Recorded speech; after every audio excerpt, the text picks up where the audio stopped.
This is Christian and me, Oscar. We are going to be your hosts of the week.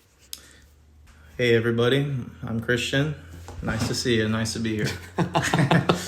Yeah, so this is the first time I'm going to bring Christian. He's an insane Magic player, and I'm going to get to that in an instant. But first, I'm going to talk about the comment of the week that we had this last week. Do you want to hit it off, Christian? Yeah, so this was by Equivocat. He said, graveyard decks deserve everything they get. You can pay 1 for Soul Guide Lantern or 2 for the Rest in Peace. But the real answer is both. Graveyard decks are entirely degenerate and are so difficult to interact with. I love this comment because I get that. 3 of the main people I play with run graveyard stuff, and I don't run a lot of graveyard hate because I am a masochist. We've essentially bullied Christian into just running graveyard hate in every single one of his decks. I started handing out Rest in Pieces to people that we play with just so they can deal with it. You know what I like about Christian is he listened to the last week's podcast and he's like, nah, dude, just put more Rest in Pieces. Yeah. Those graveyard decks deserve every single bit. I completely agree with that. Yeah. They can get degenerate really quickly if they're left unchecked. Absolutely, dude. Okay. All right. The next thing is, before we get to the podcast, I really appreciate y'all for commenting last week. Please just take a second to go hit that subscribe button, and that's all. I would really appreciate it if you do. Now, without further ado, this is my friend Christian. He is a really good Magic player. I think it started out when I was going to this store for the first time. And usually when you go to a store, you see new people in a pod, right? There aren't a lot of things that you look out for, especially as a new player. But there were a couple of things that stood out to me specifically about Christian. The first was, and I don't even think that if you remember this, but I was playing some kind of, maybe it was Gearsenstarn, and you knew I had something in my hand. So I was passing with a counterspell mana open, and you understood that I had something. You didn't know what I had, but I had something. So you went out of your way to not develop your board because you knew that the threat I had was worth getting. And you were absolutely right. And that to me, I don't even know if you remember this. Actually, it was such a long time ago. Yeah, I barely remember that. No, but that was a long time ago. But to me, I was like, okay, damn, this guy is actually good because he waited until he waited until I was tapped out to play his spell, which was the thing I wanted to counter. And I was like, okay, like I gotta remember this guy. Like he stood out to me. There are a lot, and the more I played with him, the more I got to see how he played the game. And this is why I wanted to bring him. There's a lot of things why we wanted to bring Christian here.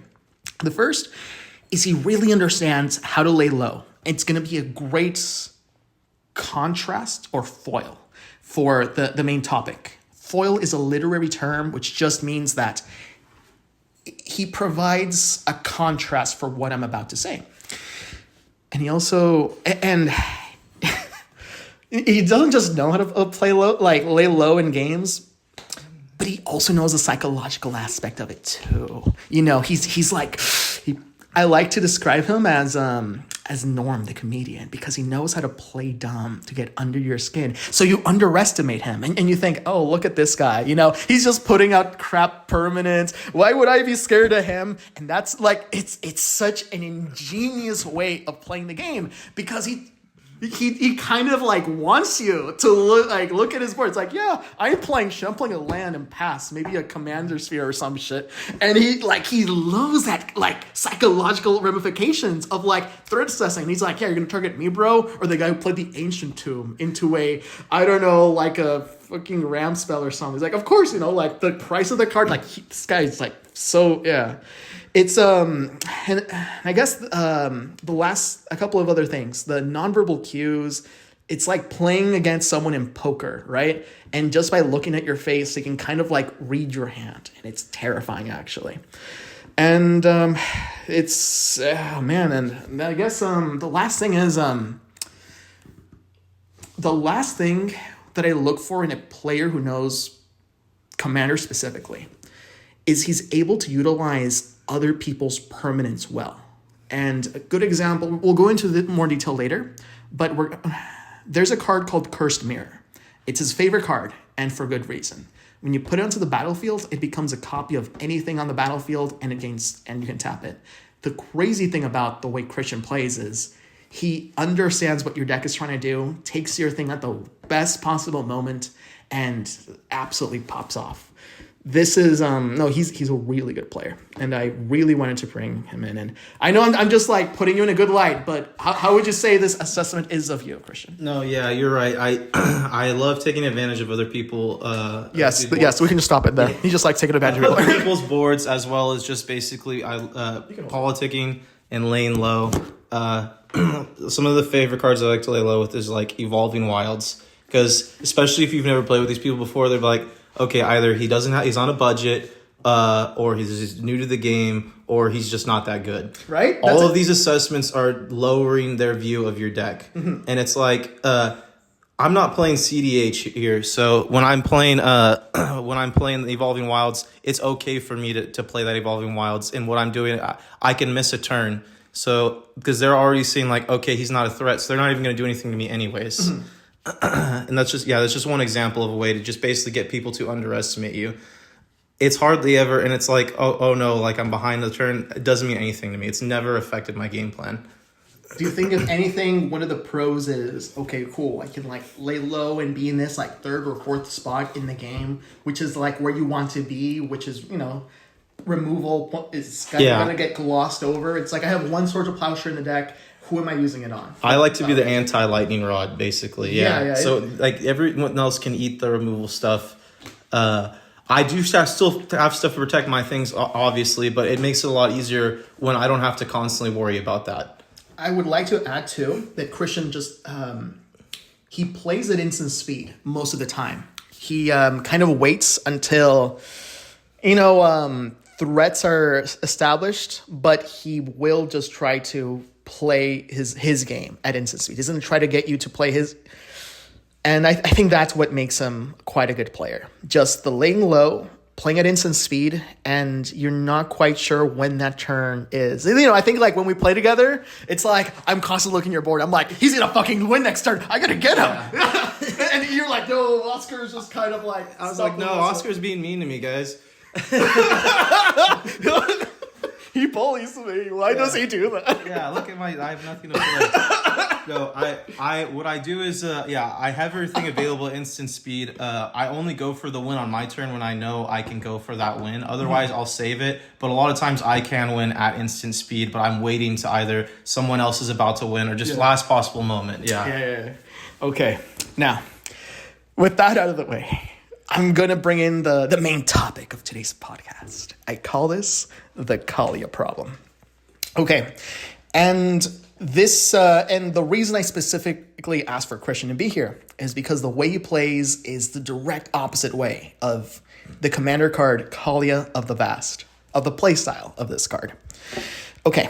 So I'm going to put you through a scenario. You're new at the game. And you just got an EDH rec, your friends got you into it, you're excited, you got a pre-con, and it didn't do very well, and your friends are recommending get Dragon, get all of these cards, and you're going to an EDH rec, and throughout the lists you see Waifu Beauty, Kaalia of the Vast. Oh my gosh, she looks amazing. When she attacks, she brings out some big bomb, puts it tapped and attacking, and you look at the cards that you can bring out with her. It's like a dragon that destroys your opponent's creatures, a dragon that takes all the artifacts. Holy shit, a master of cruelties that just kills someone. Holy shit. And you think to yourself, I've just solved Commander. It's a bunch of badass shit. You get angels, demons, and dragons. Why has no one played Kaalia? Yeah. Is everyone stupid? Why? It's funny, too, because it was in the original Commander precons. Yeah, exactly, right? And the amazing thing is, because I have a friend, Michael, I hope you're listening to this. He is the friend who got me into Magic, and Kaalia is how I learned Commander, getting beaten down by a master of cruelties, and asked, "This is what you have to watch out for when you're playing against Kaalia." And I'm like, "Oh, yeah." But very interestingly enough, it has a particular play pattern. You bring in Kaalia, you kill someone right off the bat, or you hinder their boards strong enough in such a strong way that they can just not play the game anymore. And you know what? As human beings, we're creatures of pattern recognition. We're like, no, I don't want to lose my board. I don't want to lose my artifacts. I'm going to target Kaalia. That's what I'm going to do. So now you're in this position in the game where you're trying to develop your board, trying to put in Kaalia. Everyone's looking at you, throwing swords of plowshares, doing everything they can. And now you're thinking, oh no, what do I do? My opponents are targeting me. It forces you to overextend to cards that you might not want to put in your deck, like Mother of Runes or I wouldn't say Lightning Greaves. Lightning Greaves is pretty good. But all these like protection, Giver of Runes, all these like protection cards that you really don't want to put, but you kind of have to because everyone is hyper fixated on killing your commander. And you have to build you have to build a very defensive commander. And at the end of the day, like you are 1v3ing early on, as even if you bring out that dragon. Yeah. Instead of it being a 1v1v1v1, it's now 3v1. Or if you've managed to kill one player, it's two people focusing all their resources on you instead of any of each other. Exactly. And this is the main focus that the main topic I wanted to bring in. In Commander, I think is best played and won when you recognize that it's a 4v4. Everyone's out, like for themselves. But aggro strategies have this... it's this horrific thing because it's a multiplayer format, and instead of 20 versus 20 health, it's 120 health you have to chew through, and it just means that it's very hard for you to kill people, but your threats are put in very early on the table, and now you're just looked at and it's like, oh no, we got to deal with this guy. He could hit me for a lot, but it's not going to win. That's very important. It's very hard. It's very good at killing one person. And sometimes, the other two people, they fumble and you win. But to be fair, in that scenario, you would have won anyway with any deck. But Kaalia is a very good card, but it can't kill more than one person at once early on. It can definitely kill one person early on, but now you've got two other people who are going to throw everything at you. And, you think about that, and like, what does that really add to a game? You've killed one player, but you also have to but you've also made space for other players too. That's what I really wanted to focus on. Focusing on one player, killing them off really early, that's great if they're second place in the game, but when you overextend and put all of your resources in going for one player's resources in a multiplayer format, it inadvertently creates space for other opponents. That's the main issue I want to talk about aggro. It's not that killing someone it's totally fine. But the fact is, space is being created whether you realize it or not for the other players who are not being swung at.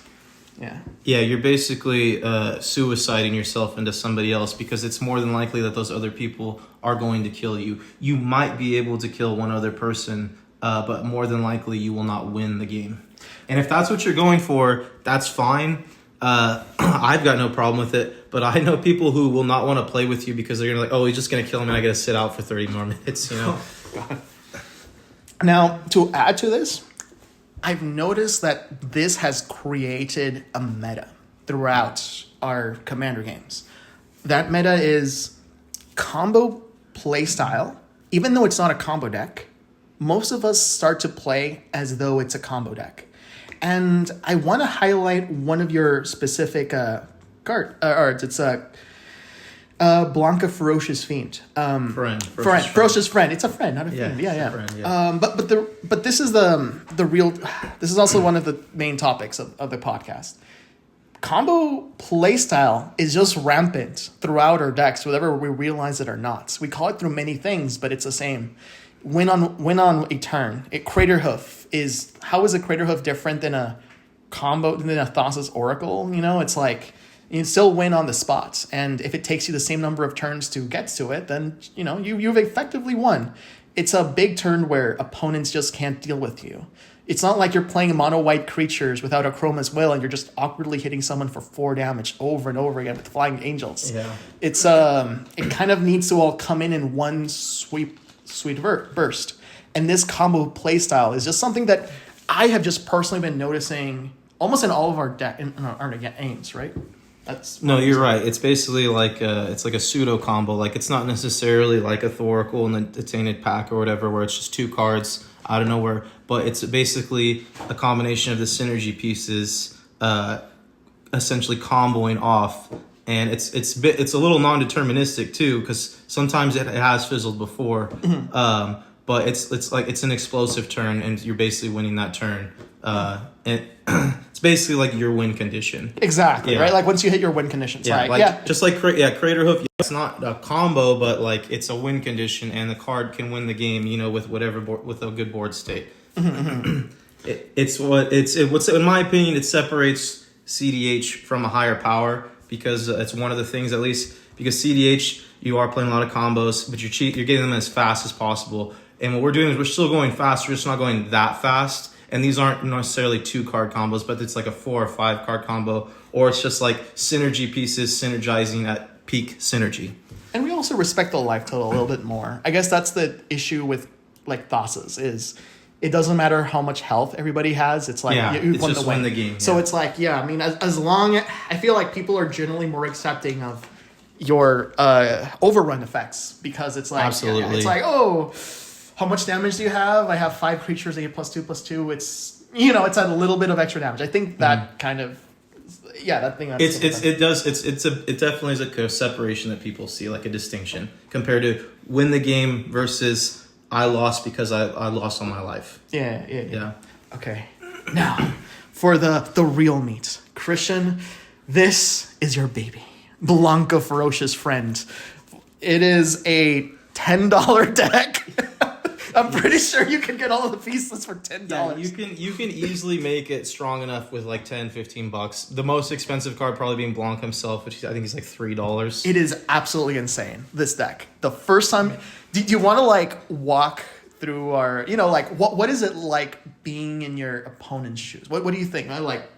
When you play Blanka, how are you thinking? Like, what are you... When I'm playing Blanka? When you're Blanka, what's your thought process? So, so let's first start the card talking. Yeah, so Blanka, let me just say what he is. He's 3 colorless, 1 red, 1 green, so 5 total. He's a 5/5. He has haste.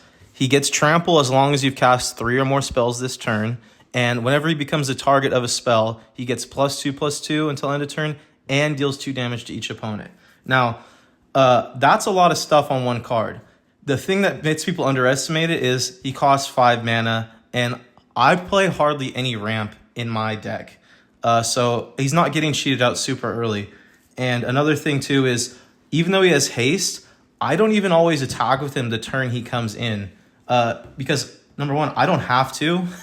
And number 2, it's just like, that's 5 damage, but the goodwill I buy from not attacking with him is more than enough to win me the game like the next turn I have him out. One other thing I want to add too is the first time I read Blanka and I'm reading the description, I'm like going, okay, has trample as long as cast 3 or more spells this turn, or whatever, whenever it becomes the target of a spell. And then I think after that, my brain started shutting off. I'm like, okay, so, and I'm trying to figure out what you're trying to do. Right? Like the first time I'm playing. Yeah, no, everybody reads it. And see, when I read it, I was thrilled. But most people read it and they're just like, okay, whatever. What is this? Voltron? Voltron sucks. He's going to kill 1 person if he does anything. He's not even ramping all game. He's playing Evolving Wilds. This guy sucks. And I love that. That's like my favorite thing, because I like Oscar said, I play stupid really well. And I encourage it. And another thing too is I will be open all the time. And if people just said, I need to attack someone, I'm like, just attack me, whatever. So a few damage going through, because that's also just buying more goodwill, because then they'll feel bad for attacking me. And early on, I can take up to almost 40 damage early on. So I'm like, go ahead. And the next time when they have a big board, like, he hasn't done anything all game, I'm going to swing at someone else. Thank you. Like the psychological ramifications of like being in a new pod, right? And it's like your opponents don't know like how you're gonna react. If I deal this 1 point of damage with my Eleanor Welves, will my 1 damage go through? You're like, yeah, dog, I mean, go for it. Like, I'm not your brother who's a... Yeah, that is the beauty of it. So Blanka is undefeated in a new pod for me. Every time I've played with new pod, or if there's at least half the players I've never played with, I have won with Blanka. Because he gets underestimated so easily. And even if one of the people I'm there knows and tries to convince people, It's hard because they're probably playing something looks way scarier, way faster than mine does, and it allows me to take advantage of that. The beauty of it, I think, too, also is the board state can just look as bad as possible, and it just benefits you. It's just a random commander sphere, maybe a cultivate, and he's trying to convince you, no, it's me, Oscar. Trust me, he's gonna kill all of us. And then everybody looks at him, and it's just like lands, and they look at me, and they look at my board state, and they're like, dog, you got a heuristic study. Yeah, I think they're deflecting. Yeah, Oscar's got like 10 triggers every turn. They're like, okay, yeah, he's going to pop up. Look what you've been doing all game. And I'm like, yes, exactly. Do stuff to him. It's funny, though, because a few times it has bitten me back in the butt where, like, when we played with Justin that one time, and I hadn't played with Justin in a long time, but Oscar reminded him, like, remember he went out of nowhere? And he's like, you're right. That deck did win out of nowhere. And then Justin killed me. And I was like, damn it, because I was about to win. My next I had wrecked. Yeah, so that has backfired, but that's rare. Another thing, too, is, like, the cards in the deck are, like, they're just mostly cantrips or, like, they're weak cards on their own. So, like, for people who want to steal my cards, they're not going to want to steal my cards. There's better cards to steal. When they make me discard with, like, a Thoughtseize or something, I'm like, go ahead, look at my hand. And they're like, what the fuck are these cards? Like, they have no idea. They're like, I don't even know what to get rid of. Even if I try to tell them, which I don't even really do anymore, because I'm like, most of these cards, I'm like, okay, I mean, you can get rid of this. This is good. Like, but it's really like, you don't want to waste that on me. You want to use it on someone else, because what I'm getting rid of is just some shitty card. Like I said, the deck's $15. Oh, I get rid of a 10-cent cantrip. I have 40 others. Like, it's going to do nothing to me. You're wasting resources on me when they're not going to do anything anyway. So not only am I obfuscating my board by making it look bad, it actually is somewhat bad to waste that stuff on my cards, because my cards are weak on their own until Blanka comes into play. And ever since that game, Christian has just never played with me with Blanka again with new players. Yeah. Every time he's like, no, go over there. Yeah, we don't need you. Like protecting him. I'm like, or like more. I'm like, you know what? I'm just gonna. I have other decks, whatever, that do similar stuff. When I play against new people, and I notice when I play against you two, even like, the first time I win with this deck seems like a fluke. Yeah. So even it allows me to get away with it again, and even sometimes again, because they're like, okay, he popped off, whatever. The game was going on. I wasted all my reveal and other stuff. He popped off, bound to happen. So then they let me do it again. Then it's like, okay, wait a second, what's going on? And then sometimes some people are dumb enough to let me do it again, and then they realize, okay, I can't trust this guy. Like, I have no idea what he's doing, but I know I have to do something to stop it. And that's when I switch decks.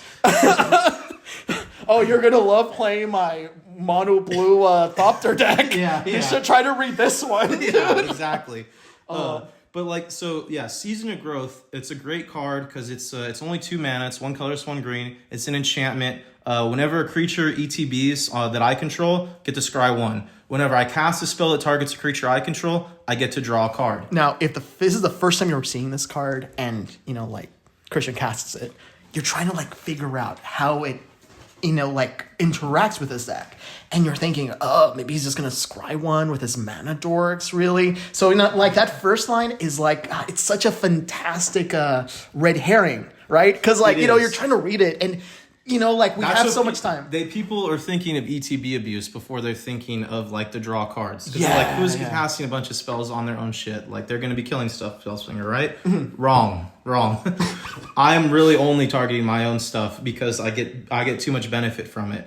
And then people it's the same thing with Blanka. You start reading it, you're like, whatever, it's not that good. And then you just stop reading it. And even if you even people read the whole card, by the time we get to turn 3 or 4, they've completely forgotten what my card does. This is the best thing about it. It's once they figure out how the deck works, it's too late. It's too late. Exactly. That's the funny thing with the haste, too, because haste throws up a red flag. But if I play him and don't attack, they're like, okay, either he's stupid or he doesn't have anything. And that I love that because that just, like I said, lets me get away with a lot. Keen Sense. Keen Sense is an amazing card because it's 1 mana. Whenever it's an enchantment, whenever enchanted creature deals damage to an opponent, you may draw a card. This card is amazing on Blanka. I also have a few other cards in it like Firebrand Archer or Kessig Flamebreather, where whenever you cast a non-creature spell, they deal 1 damage to each opponent. So if I can't, for some reason, I can't get Blanka out with like a Dranith or something, the Keen Sense still allows me to somewhat play my strategy where I'm playing a card, like I play like a cantrip, the Kessig Flame Breather triggers, that's 1 damage to each opponent. That's 3 free cards right there for me. So I can at least still draw stuff to where I either take care of the Dranith or whatever else is keeping me from my main thing of casting Blanka out. And then as long as they don't kill the Kessig, which a lot of times they won't unless it's a board wipe, because it's still not that big of a deal to them, I will still be drawing cards as I'm doing this stuff with Blanka. So it's a bit of a backup plan. But on top of that, when it's on Blanka, it is very, very good, because Blanka's trigger is when you cast the spell. So if someone responds to my spell, I get that trigger. So that's 2 damage first while they try to counter it on the stack. Or if they don't, that's 3 free cards for me to now deal with anything that is coming his way. So if they have a removal or like a counter spell or anything, well, now I just got 3 more cards to deal with whatever they're going to do. So that could be Veil of Summer or an Autumn's Veil, or a Tamiyo Safekeeping, just anything to protect my creature or my board. And once again, as soon as I cast that again, boom, that's 3 more cards I can deal with right there. One of my favorite counter spells that people use, and Oscar's done this a lot, is an Offer You Can't Refuse.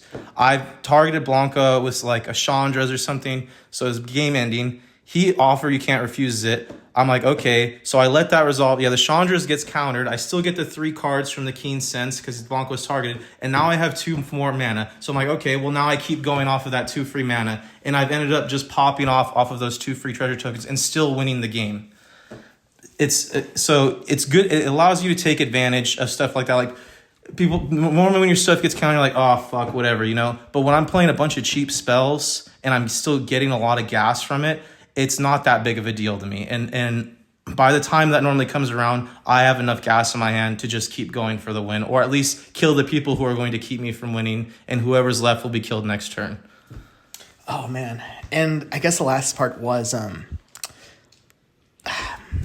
when I see Blanka and I look at you and you're about to untap with everything, and I know this is my only opportunity to like do something, because the moment you have mana, I said this before a little bit, but the deck is one big Venn diagram.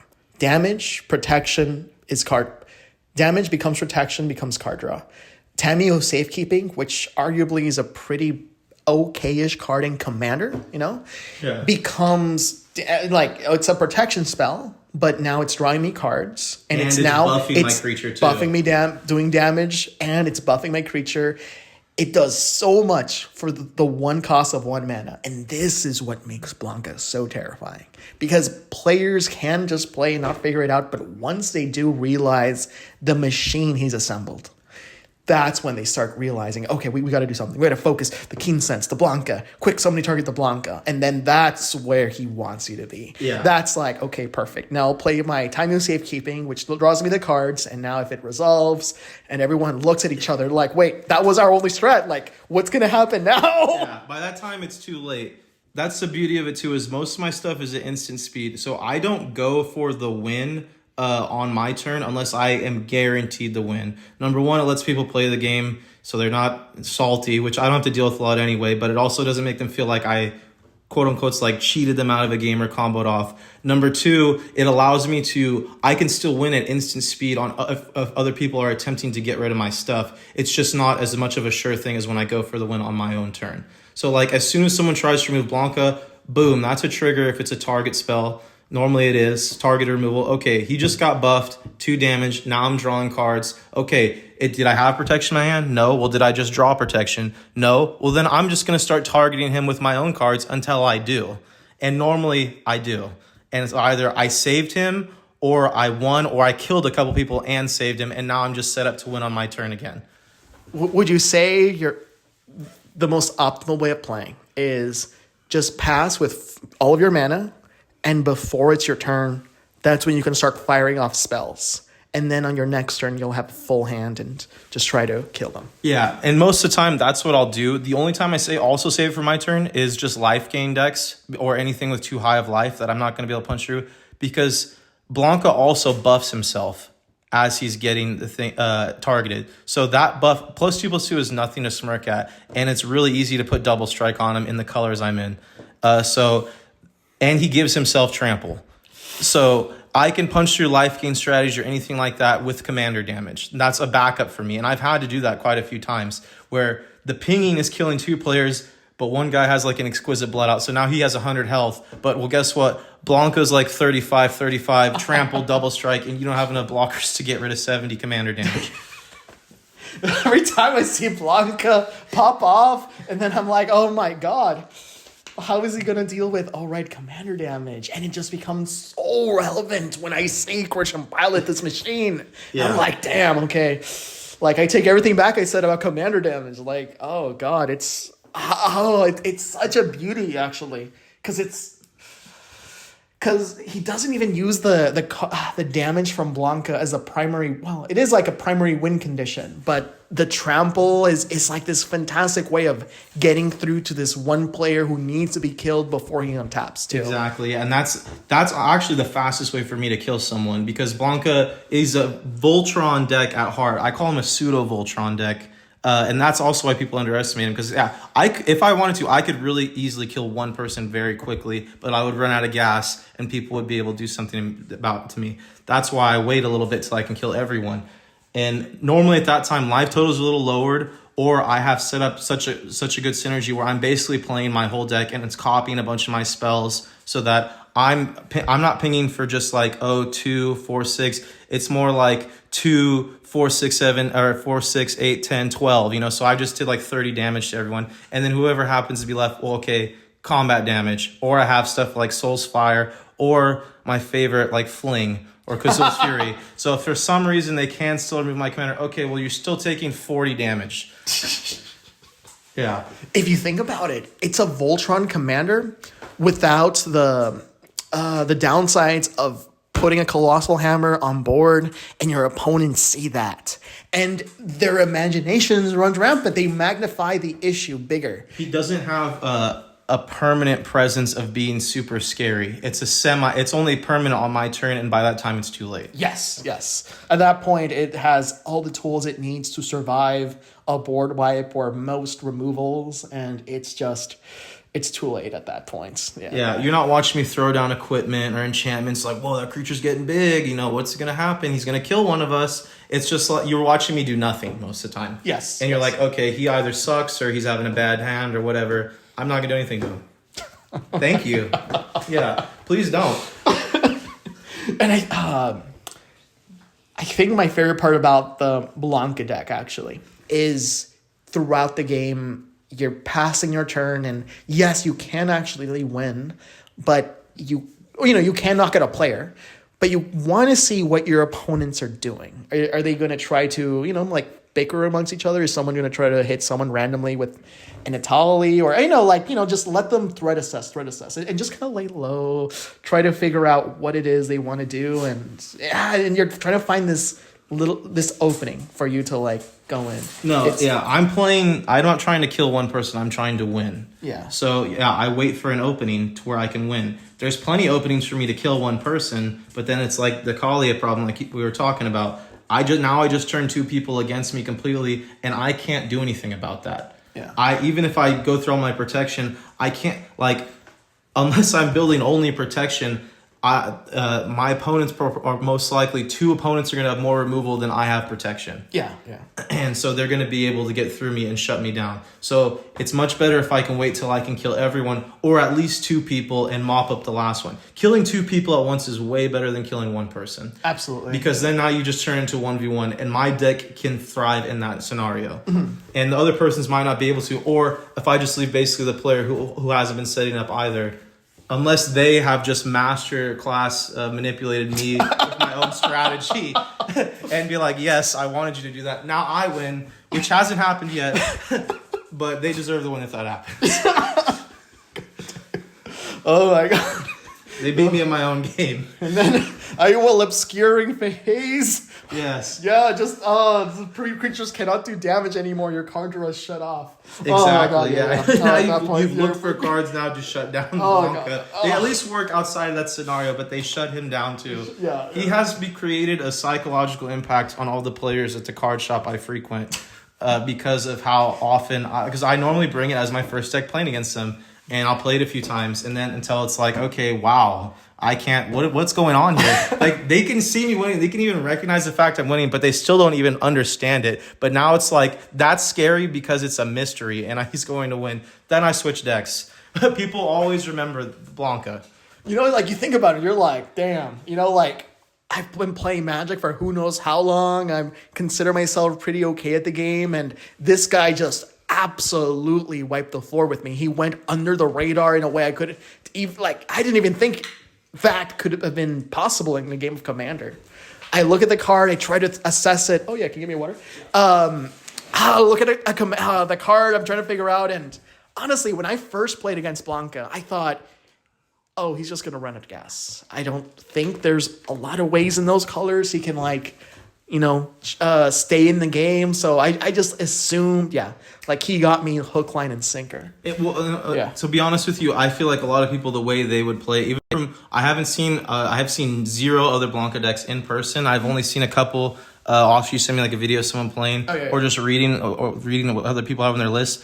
And to me, what I see normally is people will run out of gas. They can kill one person fast, potentially another person, but then normally they're out of gas. Mm-hmm. And that's the way their deck's set up. There's nothing wrong with that, because some of the way Blanka works is you can still kind of push over better than some other commanders like that, because the target you paint on yourself is big, but it's not as big as Kaalia, because Kaalia can play stuff that can shut other people down as well as kill them. That, I would say, overall, as a card in a vacuum, she is stronger than Blanka.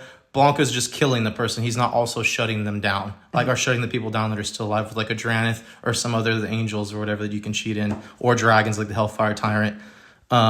So that's why I try to build away from that as much as I can. Just so, because otherwise I would just be losing all my games. And I do think that this has it is seeped into our own deck buildings. Like the decks that I bring in now that have the highest win rate at the moment, at least, or the ones that we've seen so far. I think the Teysa Karlov, which is exponential growth. You know, it's a 2 white black. I think it's a human advisor. It has a whenever a permanent you control triggers an ability, for a permanent to trigger, whenever a permanent leaves it's whenever a creature dies, right? Yeah, whenever a creature dies, if that triggers something on your board, it's gonna get another copy of it. If a creature dying has a triggered ability of a permanent you control to trigger, it triggers an additional time. Creature tokens you control have vigilance and lifelink. Nobody has ever used it for that ability. Nobody cares about that. I find that the second line of text in most cards, no matter what it is, unless it says literally you win the game, it will go completely ignored. Exactly. People will just glaze over that. It could be insanely good. Like the Leonardo da Vinci deck I have. I haven't even seen anyone play it. And when they actually like, whoa, that's crazy. And then it's forgotten about the next 10 minutes. Yeah, it's like, how is that relevant right now? I'm thinking make Thopters, and then... Oh, it's just Thopter tribal. It's not. And then you realize, wait, it has a win con just stapled onto the card, and which is honestly what blue really needs, right? Like, it can draw, it can outvalue you, but at the end of the day, like, it does have a hard time closing the game out with, overrun effect. Exactly. So I love that it's in there. But back to Teysa. Yeah. So one of the things that I have been noticing is that the decks that tend to do the best right now in our pods all follow this combo-based strategy. And even and in Teysa, it just the whole deck is centered around exponential growth. It reaches a point where it is just going to do too much damage at instant speed, and people are once people realize what it's doing, it can just respond to everybody's triggers at instant speed, which is the terrifying part about it. That's actually my favorite part about playing against your Teysa deck is when you panic, and so you try to go for the win, and you can't get it. Oh, you get close, but it's like that's also like you have to do it anyway. Yeah. Otherwise, you're going to lose. And it's like, I see you like frantically sacking things and trigger. And then you're like, shit. And then someone else wins. Yeah. No, I win here? What am I doing? Yeah, exactly. You're like, that's all I could do. And then most of the time it's me that ends up winning because I'm going like after you, and I'm like, yes, thank you, Ash. You made it so much easier for me to win because you panicked. There's I mean, and I guess there's also the Slimefoot deck, which also does a similar thing of having enough permanence that. That is peak Jund the way you have that. Yeah, it has no ramp in any way. It is just cheating out. It's just milling out your creatures and using your commander as a random reanimation spell in order to cheat out big mana creatures. It's literally that. But the thing that makes the deck kind of terrifying is it attacks you from a lot of different areas. Sometimes it attacks you with combat. Most of the time it attacks you with aristocrat triggers. ETBs and those are the hardest. It's the hardest way of preventing loss of life. Most decks can prevent damage, but loss of life is such a hard way to play around that I find that Teysa can just kill people on the sack, and sometimes I just keep them alive until they reach a point where they have to die right now. An interesting thing too that our friend Angel does. He plays aristocrats too in the Reddit Drabic. He's also had Teysa that he did that I didn't realize at the time you could do, but you can get around stuff like Grand Abolisher when you have like an Ashnod's Altar or a Phyrexian Altar because it's a mana ability. It's my favorite thing to respond in the stack. Because people, myself included, have been like, oh, fuck, you could do that? Like, that's crazy because you just basically negated the whole point of them having the Grand Abolisher. Like, you still can't cast stuff, but in those decks, you're just worried about getting your death triggers, and you are going to get them regardless. Like, the only way to shut that down is with the Graveyard Hate, but that doesn't even shut it down necessarily. It just keeps you from recurring it. Most terrifyingly of all, it does not use the stack. Unless there is like some death trigger, ETB trigger. Sacrificing something to Ashnod's or Phyrexian Altar does not use a stack because it produces mana. Because it's a mana ability. And it makes it very difficult to actually respond to to your death triggers. It's this style of playing is just something that I've noticed that has just become rampant in our decks, and it prevents I guess there's still control, which is the only other way that you can stop this kind of like build around. Most people at the store we play at don't play control anyway. So that helps. Which I'm fine with because I like it. It's funny seeing the way the decks, because they're like combo like decks, and it's funny when they start going off and they fizzle, or when they start going off and someone else starts to going off and then someone else starts going off too. So it's just boom, boom, boom, boom. Like it's just 3 explosions, and then either somebody won or somebody fucked up hard, and now next turn somebody's going to win. Oh man! And I guess like lastly, I really like that we know each other and we understand how our decks are going to function and how degenerate they are. Because, like when you're playing against someone new, right? It feels like, who knows? Yeah, there's like this pittiness or you're like, do I really want to, like, how will he react? And they say, you attacked me for 2 damn. How dare you shake my fist? You attacked me for 1 at the beginning of the game. I'm hyper-focusing everything on you. You're forever. Like, bro, and you realize there's just people like that are like, they just want to take things personally. These people teach other people bad habits because they're like, they teach people, don't attack because now you're going to have someone suicide into you because you did 1 damage to them.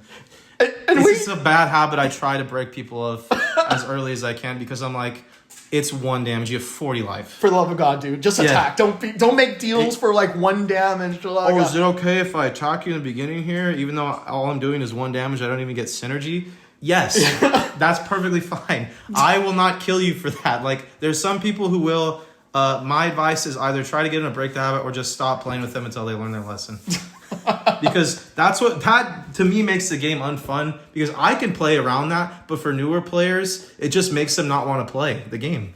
And even when they are playing the game, they're not playing because they don't want to do anything to hurt someone's feelings. Yeah, man, it's really something that you can only get after you've played the game quite a bit and you feel comfortable enough going, you know what? There's Armageddon in your deck. I'm just hitting it right now. I won't be able to anyway. Yeah, just exactly. do it. Just do it right now. And the funny thing too is that you see it most among people who are like pub stompers or pseudo pub stompers, where they know the people they're playing against are worse than them. That's me. I love playing against those people because since I play stupid, they think I suck, and then I end up beating them. We're both pub stompers, actually. If you think about it, you bring in Blanka to a game knowing nobody's going to treat it fairly, and you steal games, dude. You're a pub stomper. But I allow people to play the game. That's a true... And so they don't feel like that. And another thing, too, is I can sandbag with that deck a bit. So it's like, okay, I can win turn, 5. I can win turn 7. I can win turn 12. I will wait if I know the people are brand new, I will purposefully wait. Because unless someone is about to win, I will let them do their thing. For one, because I feel like they need more experience. I want to play against better players, and some people don't always learn by losing really quickly. Okay. And some people also don't want to be explained how they lost really quickly. They're like, oh, just try again. So I find it's better if you let them play the game out a bit, and then if someone makes mistakes, you just talk to them, whatever. And then when I'm finally tired of doing that, I win the game. Oh my gosh. There's one thing I really want to give you props for, and it's the lack of stax pieces that you decide to put in Blanka.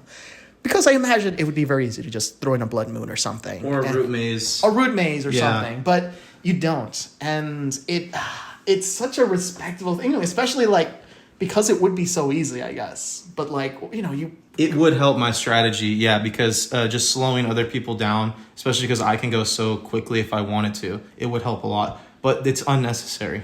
It paints too big a target for my play style on myself, because then people are like, if they can't deal with the Blood Moon, what are they going to do? Attack me. And it's like, okay, well now I'm just taking damage, and I'm still going to be taking damage until someone gets for that Blood Moon. And then people are like, well, he has a Blood Moon. Maybe he has something else, especially if they don't know the cards. Like, okay, I don't have 2 Blood Moons in my deck, obviously. But then it just paints too big a target on me, and it doesn't allow me to play how I prefer to play. I can still win in these scenarios, but it's not my preferred method of playing. Also, I feel like the game gets kind of boring at that point with that, because it's like, okay, now I'm basically playing against a player who hates me while the other 2 people get to do whatever they want. Mm-hmm. This is the perfect card to bring up, because to me Blood Moon is like a Kaalia card. It paints a big picture on you, but the thing is, if you can't close the game fast enough, what's going to end up happening? Well, I've been in games where some random Boros player feels like, oh my goodness, I can't play my equipment commander. I'm going to equip my what's that hammer called? The Colossal Hammer on my random creature for a free equipment, and I'm just going to be attacking the stax player over and over and over again. And now Kaalia feels herself like she's in the position where, oh no, I actually can't close the game fast enough, and I'm just taking damage repeatedly.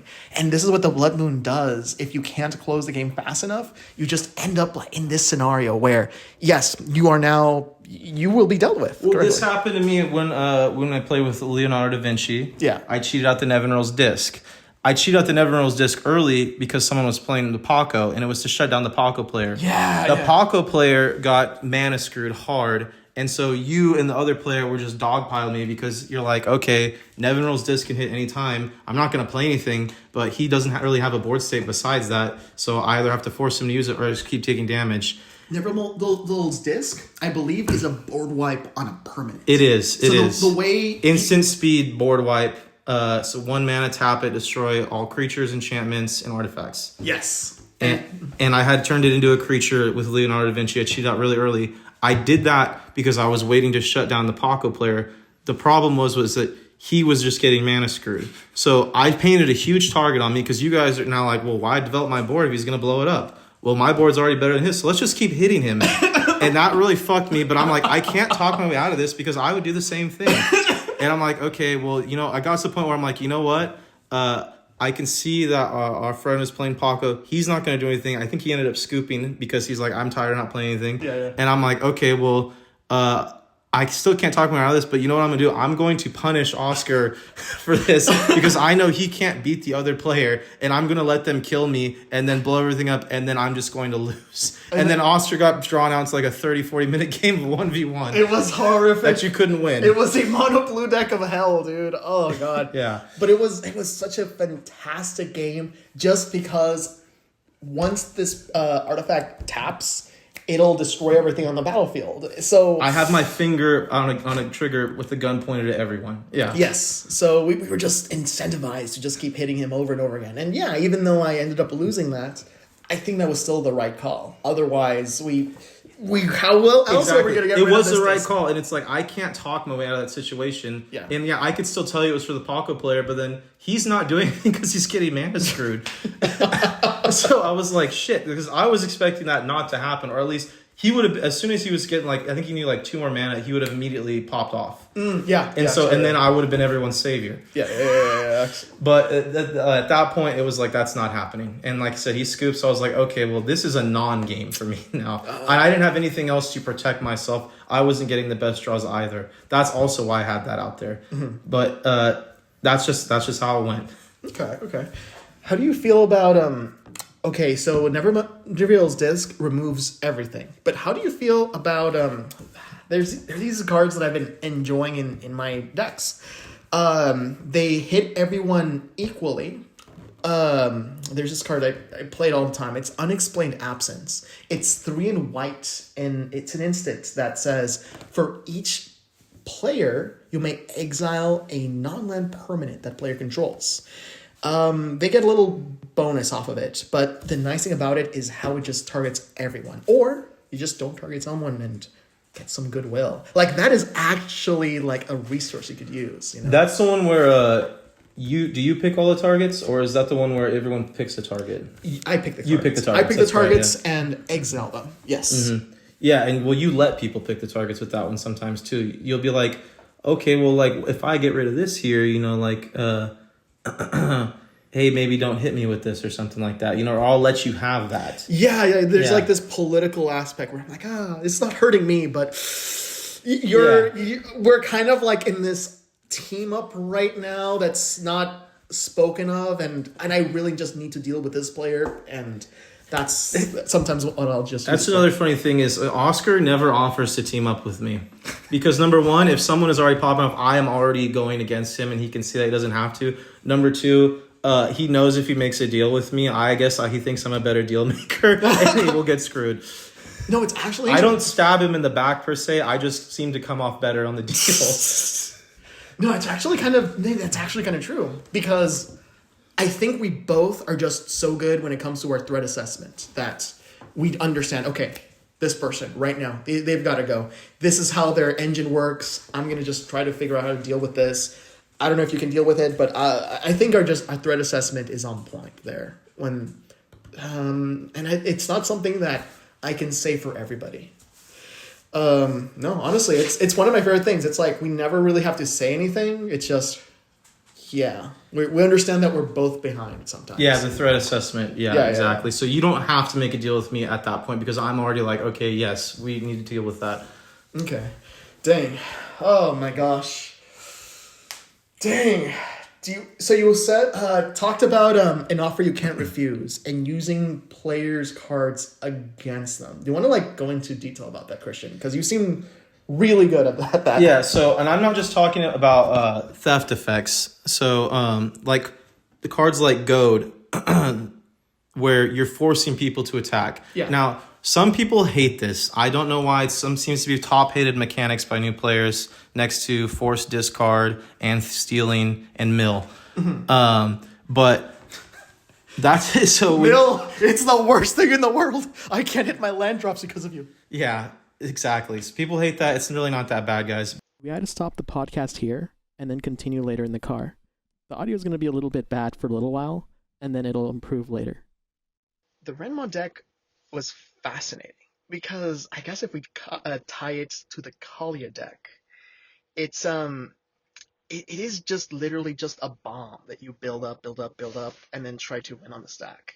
And I feel like that's just such an effective way of playing the game that like how do you just play against that? Are you just like trying to like knock over the suspected player? Like today you were playing Sting, and I was like, like he doesn't have the greatest board state, but against two players, he can just try to kill us all. And yeah, it wasn't like very clear if you were going to do it and win, and then afterwards you were like, yeah, I was going to win. Like, No, he dominates in 3-player Stang Echo Warrior when it's 3 people because he's one of the decks who's really good at killing 2 people. yeah, The final person he can actually kill too. It's just like it's really easy to get rid of. So it's like unless I've snowballed enough to that point, uh, normally the 4th player or like the other players trying to save themselves, it will burn enough resources to like shut me down and then they can kill me.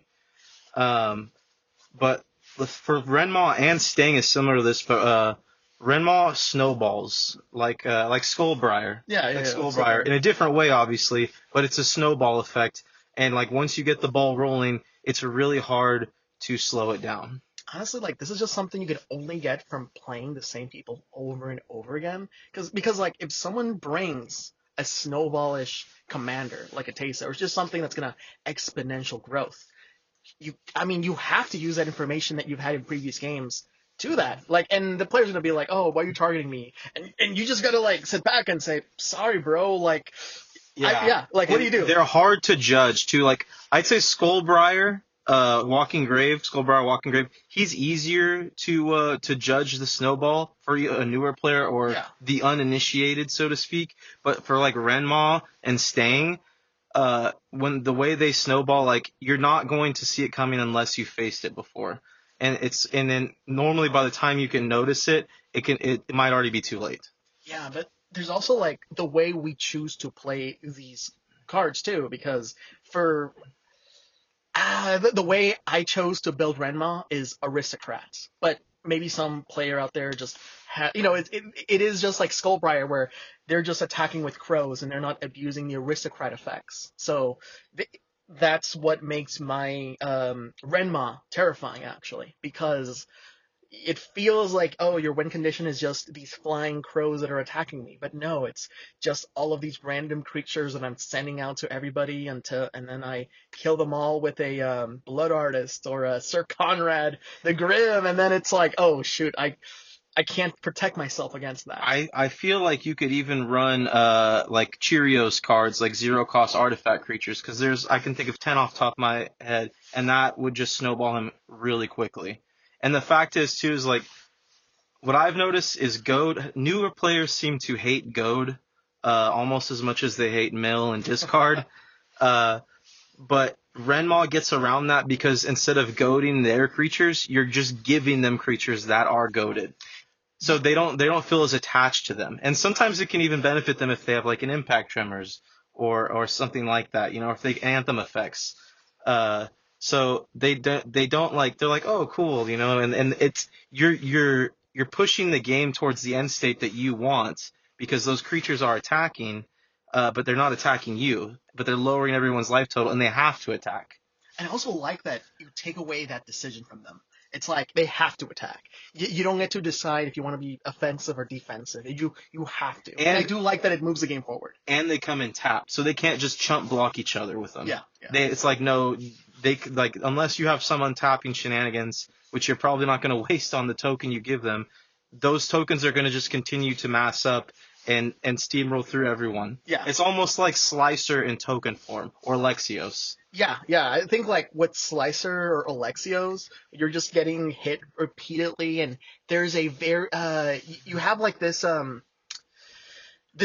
gauge, a way for you to actually measure how close you are to dead. But with these other, they're like atomic bombs that are slowly building up, and you know about them, but it's in the future, it'll explode, but you're fine right now. You're getting hurt by this guy with a bat, and it hurts right now. You want to deal with that, but once a bomb goes off, you can't do anything once it reaches its point. It's funny because to me, you bring a fat stack of tokens for this. Yeah. And that, to me, obfuscates it more. Because if people were just using a dice, it's almost easier for them to visualize that many going up. But when they have like 10 cards on the board, they can't, like, it's harder for them to wrap their head around it. And they're already kind of ignoring it because it's like, oh, it's tap token that he gave me. Who cares, you know? Yeah. So they're already ignoring it. And then you give them just a bunch, and they're just like, oh, I'm going to bother looking at all that. So it's just out of their mind even more so by handing them the tokens over and over than even if you were to just use a dice. Because it's like you said, like Slicer and Alexis, you could see this creature getting bigger and bigger, and it's being passed around the table. But everyone is getting these crows. They're going all over the table. You're like throwing cards everywhere. So that eventually it just becomes like background noise to them.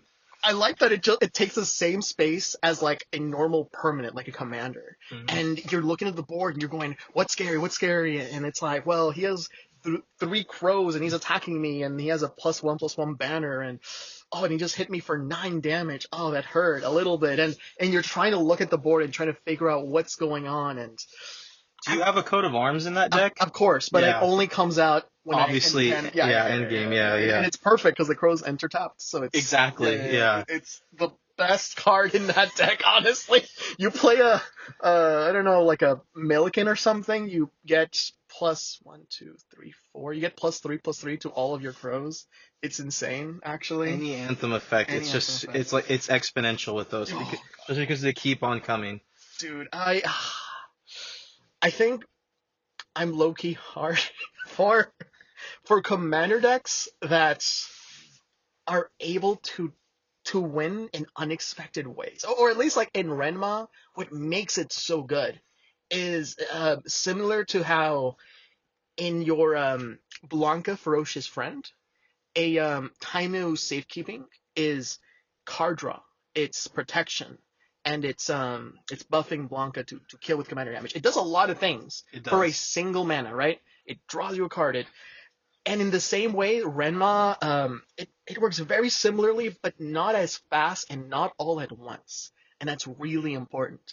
You put in a random mirror that makes the taps for a black mana. It creates a black crow, but then later on in the game, I have the Aura Frostfang to turn that mirror into a 1/1 Death Toucher, and it draws me a card. And then I Damnation the board while there's Sir Conrad the Grim, and it deals 1 damage. And 1 damage might not seem a lot, but when I fill the entire board with aristocrat effects, and it's also creating a 2/2 tap crow for each opponent. And if you think about it, that's what, 2, 4, 6, that's 8 damage that you are putting on the table, but they're not hitting everybody at once. That 8 damage is kind of, it's delayed damage, but someone's going to be taking that damage, and because of that, it doesn't all come at once. It comes slowly throughout the game. It makes it harder for other people to judge how good that deck is. And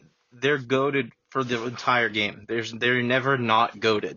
So they're never going to be coming your way until the end, which obviously you would have a game plan by that point. So because that's when they've grinded through 2 other players.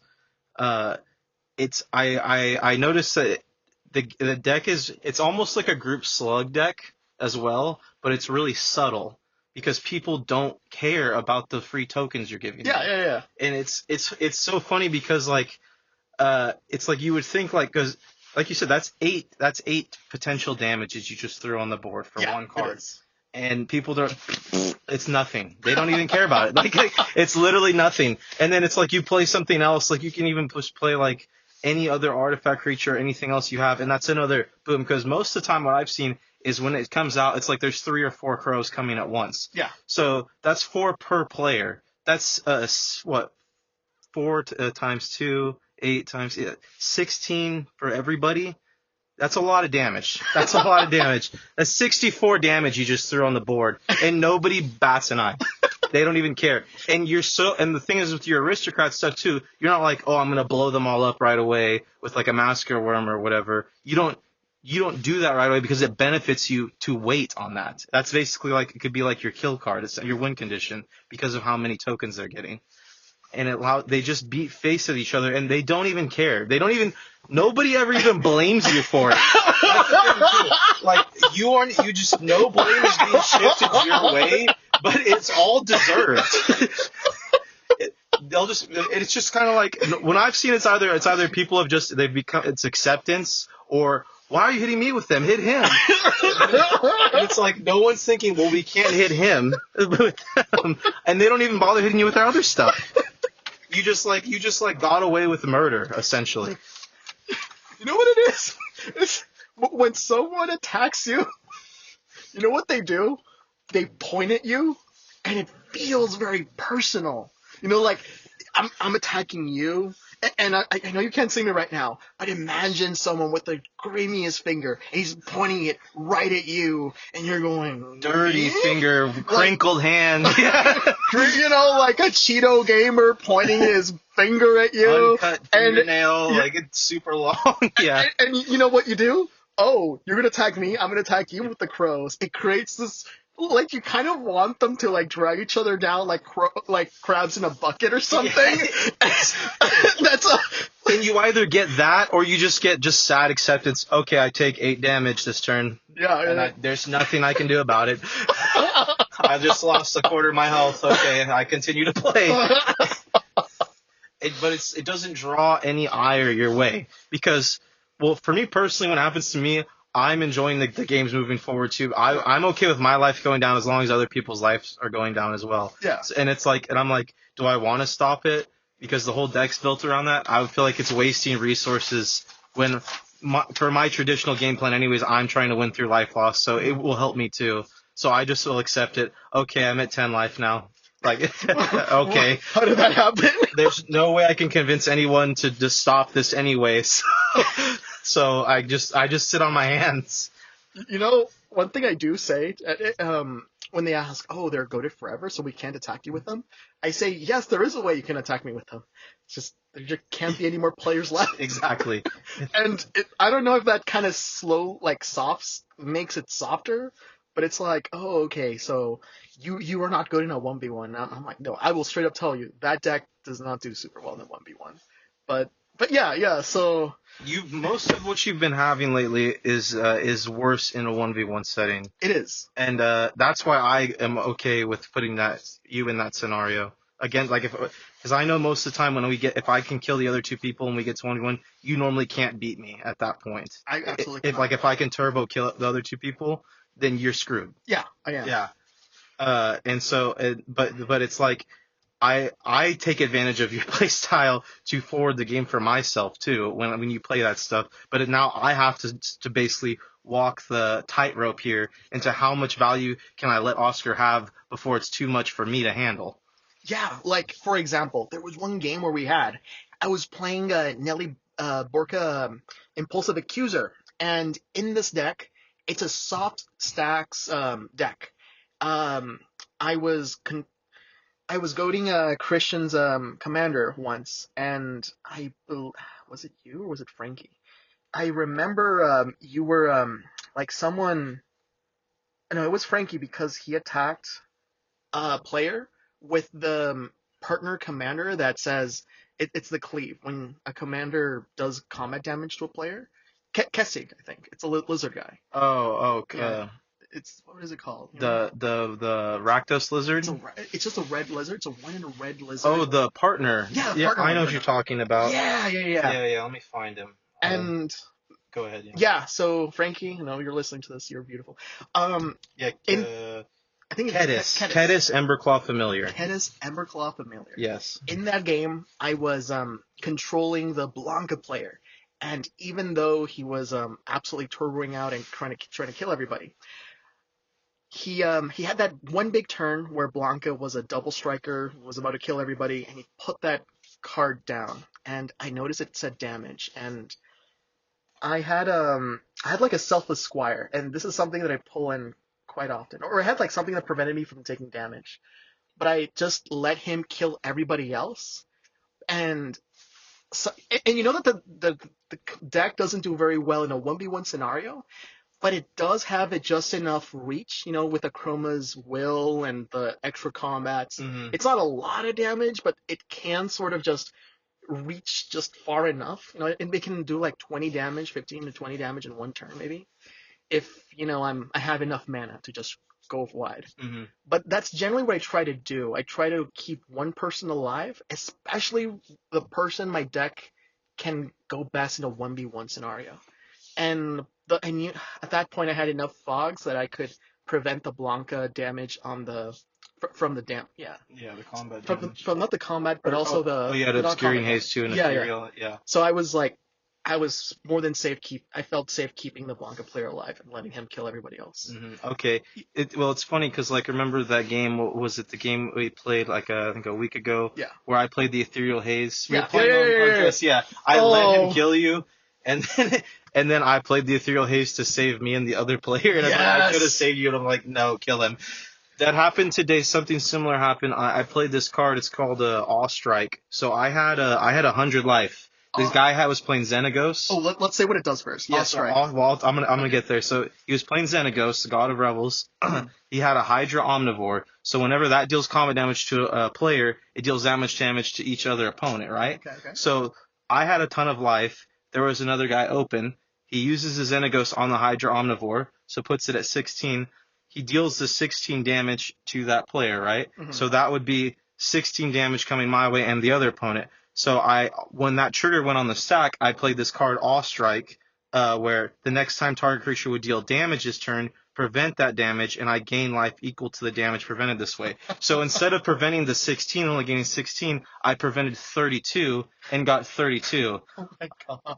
The important thing to know too is I had the test of endurance enchantment on the field, where at the beginning of my upkeep, if I have 50 or more life, I win the game. Oh my god. So he was trying to chip me down. That 16 would have chipped me down below 50, but instead I gained 32. So it put me up. They were able to remove the enchantment, but it was just he was like, oh, nobody suspects it's a stupid card, but it's a life gain deck. And when I'm playing, I know a lot of people play the big creatures. That's a lot of free life for 1 mana at instant speed. I have a newfound love for these cards. Like Ethereal Haze. Actually, like Fogs, it might be, but the amount of value that you get for such a low cost in mana in that late of the game, and if you think about what it really does, it says you get an extra turn for 1 mana, mm-hmm. right? It is an extra turn card, is how I see it. Exactly. It's an extra turn card, and because we play so much casual, we recognize it as, it's an extra turn, and it prevents someone from winning, and because of that, I will always have at least 1 fog in every deck, no matter what. Priorities are, if it's green, Obscuring Haze. If it's white, there's an Ethereal Haze, and if it's mono black, it's Darkness. Darkness, yep. There are a lot of ways to prevent it, and even I think in every color except blue. And red? Yeah, red has Arc Bond. Oh, I forgot. Yeah, so Arc Bond is the next time target creature would take damage. Obviously, it's not as good as Fog. Yeah. But the next time target creature would take damage, it instead deals damage to each other creature and each player. And it's an instant. It's 3 mana. Ooh. Yeah.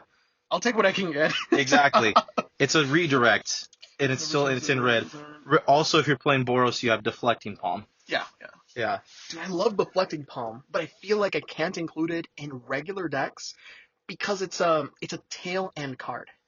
But Nelly gives me the ability to do it specifically because that commander is a card draw engine and a way to win the game. It's a win condition, and it's a draw engine on the spot. And that lets me fill the rest of my deck with ramp and tail end cards. Yeah, because traditionally that card you're playing when you're on the back end, the back foot. So it's you trying to recover. But when you're playing something like Nelly, you're allowed to play cards like that because you want the game to drag on a bit, because you want the players to kill each other and not you. That you want the last player to be weakened enough where you can kill them, or where the redirect spell like that can finish them off. The Deflecting Palm also does a fantastic job at staying in your hand at the entire of the game. So this is my typical Nelly game plan, and I'll probably have to do a Nelly podcast later in the future. But typically, I'm just ramping the entire game. I am letting my opponents draw as many cards, and then when they look at my board, it's like, oh, he's playing a Urza's Bauble or something, and he's ramping a land, or he's getting the Knight of the White Orchid, he's getting a land, and it's just slowly building and building the entire game, and I'm hiding my real power in my hand. And I'm keeping that hidden for that one turn where Christian gets the wiser and realizes that he's just passing the turn with a full untapped mana. Something's going on there, and I can't do my win con with him on the battlefield. Something's gotta happen, and I need him to force his shit. The perceived threat of the untapped mana is so hilarious to me, especially because most of the time, I'm not playing like blue, where people are like, oh, he's got untapped blue mana, he's going to counter my stuff. I'm playing Gruul, red and green. And so, who knows what he's going to do? But he has done it. He has done it. So he will do it again. And he's gotten away with it too much. Many times. And it's nothing that anyone ever expects. So now it's just like, oh, he's got untapped mana. Most people are like, oh, what, heroic intervention? Nothing. That's nothing to me. But it ends up being like, because I like to win the game at instant speed as well, and that's what will end up happening. Yeah. So just like the Blanka game I was playing today, you're like, I am so scared of this turn that he has. Yeah, no, I actually we had a game right now with Blanka, and I targeted his Keen Sense and another unblockable thing, and I got greedy and attacked you for the because you had I just had Blanka out, and then I had a Mana Dork. And I knew you had protection because you had the one untapped green. I knew you had at least some safekeeping, but I wanted that gold that my what does you were trying to goad at my creature? I was trying to. And I was like, no, but it should have been Frankie's 24 trample double strike creature. No, it should have been. I just got hella greedy because I wanted to play more things. The Blanka, you were like, I'm gonna suspect that fucking thing. I never get to touch it. Yeah. I don't know if what opportunity I'll have this turn, but yeah, you're right. I should have just gone for the safer play. I held that up because I'm like, Oscar will see that and know I have something. Yeah. And he will still try to abuse me. Because it's too sweet. It's too sweet of a deal. Oh, there's so much assessment, threat assessments I have throughout the entire game.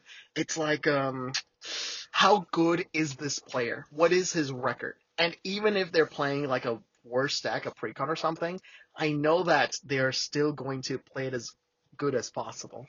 And even if someone has a full set of Fierce Guardianship, Secret Layers, doesn't matter if it's a CDH deck, I will also see how they play, and I will take that more into consideration than the quality of cards in their deck. Yeah, because that's how I get away with stuff, is playing lower quality cards, or just cards that cantrips are very underestimated. Mm-hmm. I think they're incredibly powerful in general, and they get more respect in 60 card formats, but they don't get as much in Commander, partially because they're not as strong in Commander. It's a multiplayer format. But my decks, I try to revolve, that's one of my favorite archetypes, is revolving around cantrips. Mm-hmm. And it's very easily underestimated. I mean, even today, the guy we played, Chris, he had played me before, and even still, he was underestimating the deck. Yeah. He remembered losing to it. And he did actually pull out a win. That was a good game, though. That was very close. You should have actually lost that faster because you made so many mistakes on that 1v1. It was you forgot that they were artifact creatures and you were... Oh, yeah, I forgot the artifact. But, well, the first move I made was to kill it, and then I changed my mind. But the thing is I was still able to... Since that's an instant speed, I could still do it on the stack. Yeah. So even if without the take back, I would have still done the same thing. I'm really happy he won at the end, though, because that poor Chris, he was rest in peace the entire game. Oh, I know. I was so glad that card was there. I'm glad he won. You know what? Just imagine, when you just had a podcast, and I'm like, no, dude, let the poor graveyard player win. He hasn't done anything. The best way for rest in peace to work is, like I told Chris, I said I hand it out to other people because then I don't have to play it. And they're encouraged to play it because they're like, oh, cool, free card. Oh, you even got me the good for the expensive version. Yeah. That's so kind of you. I don't have to modify my deck around Graveyard Hate. I know he's going to play it. So the real trick is you just go and get all the nice Secret Lair rest in pieces, hand them out unsuspectingly to your play group for Secret Santa, and be like, for you, this is exactly the best gift for you. And Don't you're you like, hate how he reanimates all these cards out of his graveyard? Here, take It's a this. $20 card. I went full out for you. And they're like, ooh. Ooh, foil. Yeah, nice. Sold. You're right. I hate when he does that. Especially because, like, even if the graveyard player isn't winning, people, like, for some reason, they're just like, oh, I just cheated that out. Like, I can't believe he did that. This has to come to an end. God, oh man, it reminds me of this one card. I want to include it more in my decks. It's this card is called Skullwinder. Yeah, I think it's a 20 green Death Touch Snake.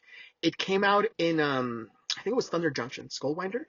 It's a Eternal Witness, but it also gets a you choose an opponent. They also get a card. They also get one, yeah. Okay. And I was thinking, this card is genius. Like if you think about it, right? Because you look at your opponent's came in Commander 2015. This is the first set. It's older, but I've never seen it in play. It just came back again in Thunder Junction Commander and Modern Horizons 3 Commander. It's only been for Commander. Think about it like this, Christian. If you play this, and it's like a terrifying board state, and you see your opponents have like a Farewell or a Blasphemous Act, and you're like, we need to deal something about this board. Yes, you know, would you like to get it? Perfect politic card. And you know, what have you done? You've like sent someone back 6 mana for Farewelling. You've gotten the best card of your graveyard into your hand, and you have a relevant Death Touch creature. You know what's coming when you can see what's on the board. And you're like, hey, what you got in there? You should take that out, man. So then you can play around that a bit more. Well, obviously, like this. And you're getting other players to waste resources while still not wasting any of your own because the card costs the same amount as an Eternal Witness. Yes, exactly. I feel like this is like the perfect card to be political about. I do think that it would be hard for this card to do well if you're winning the game, because then I'm not gonna listen to you. It's good for you're like Rendmaw though. Yeah. I think so, yeah. These pseudo-politics decks. I say pseudo-politics because you don't have to convince the players that they have to attack with their goated tokens because they have to do it anyway. I think as long as you don't have a threat, something that is a stax beast, immediately impacts someone, and you doesn't look like you're far ahead, you're at number 1. Yeah, because it's like you said, you have the Milliken and your commander, you know? Yeah. You don't have anything scary on your board. The card looks scary because it's a scarecrow, but it's not actually a scary card. It's scary because I've never seen it before. Yeah. Actually. It's like, I think people are like better off when they know how the deck works in their mind, but then when you introduce new cards, you're like, wait, how does that work with this? And you're like, oh, I accidentally win. You know, I think that people are just terrified of just obscure ways of winning. I love it because it's how I play my commanders, where it's like he gets on the board, nothing happens when he hits the board. Nothing happens until I start doing things. Yeah. So since it's not like a Tali with the ETB, a Primal Conqueror, or like a Xenagos where I'm immediately gonna get something bigger and bigger. So people kind of overlook it a lot more. Yeah. Even when I can do something when it hits the board and I choose not to, immediately it goes right out of their mind. If you think about it, you know, I'm in this game with this new player, Christian, right? I'm looking. You're my opponent for the first time. You immediately set the precedent that I'm playing bad cards, pass, bad cards, pass, bad cards, pass. And from what I've seen so far, it doesn't look like you're gonna win next turn, based on your entire game plan. You've set the precedent that, maybe something, you know, like it's not gonna be that bad. It plays into not playing ramp either, because even ramp is a little suspicious, but the fact that I'm not even ramping, it lets that sense of overconfidence set in a lot better, and arrogance, and underestimating me, because there's more turns to allow that sense to you get comfortable with it. I do that a lot too, but I'm more of an actor. I'm like, oh, but you get a bird and you get a bird. I don't know, like I try to be very. I try not to make it look like a big deal. No, you frame it. You try to frame it as a good thing. Yeah, and it's like, which is good. You should be doing that. And people, you are setting the tone. Yeah. With that. Oh, here you get a bird. It's goated, you know, whatever. Oh my gosh, I was playing like a Bumbleflower deck, and I was just feeding opponents cards. I was playing against this winter deck, and I had a hand size of 0, and the winter player was winning. And I'm talking about the new Duskmourn Winter Commander. It's 2. Is it the one in the pre-con? Not the pre-con. Oh, the one in the. It's the one that's in the set. The actual set. It's 2 and Jund. 2 black, red, and green. War 2. whenever it Misanthropic Guide. Winter Misanthropic Guide.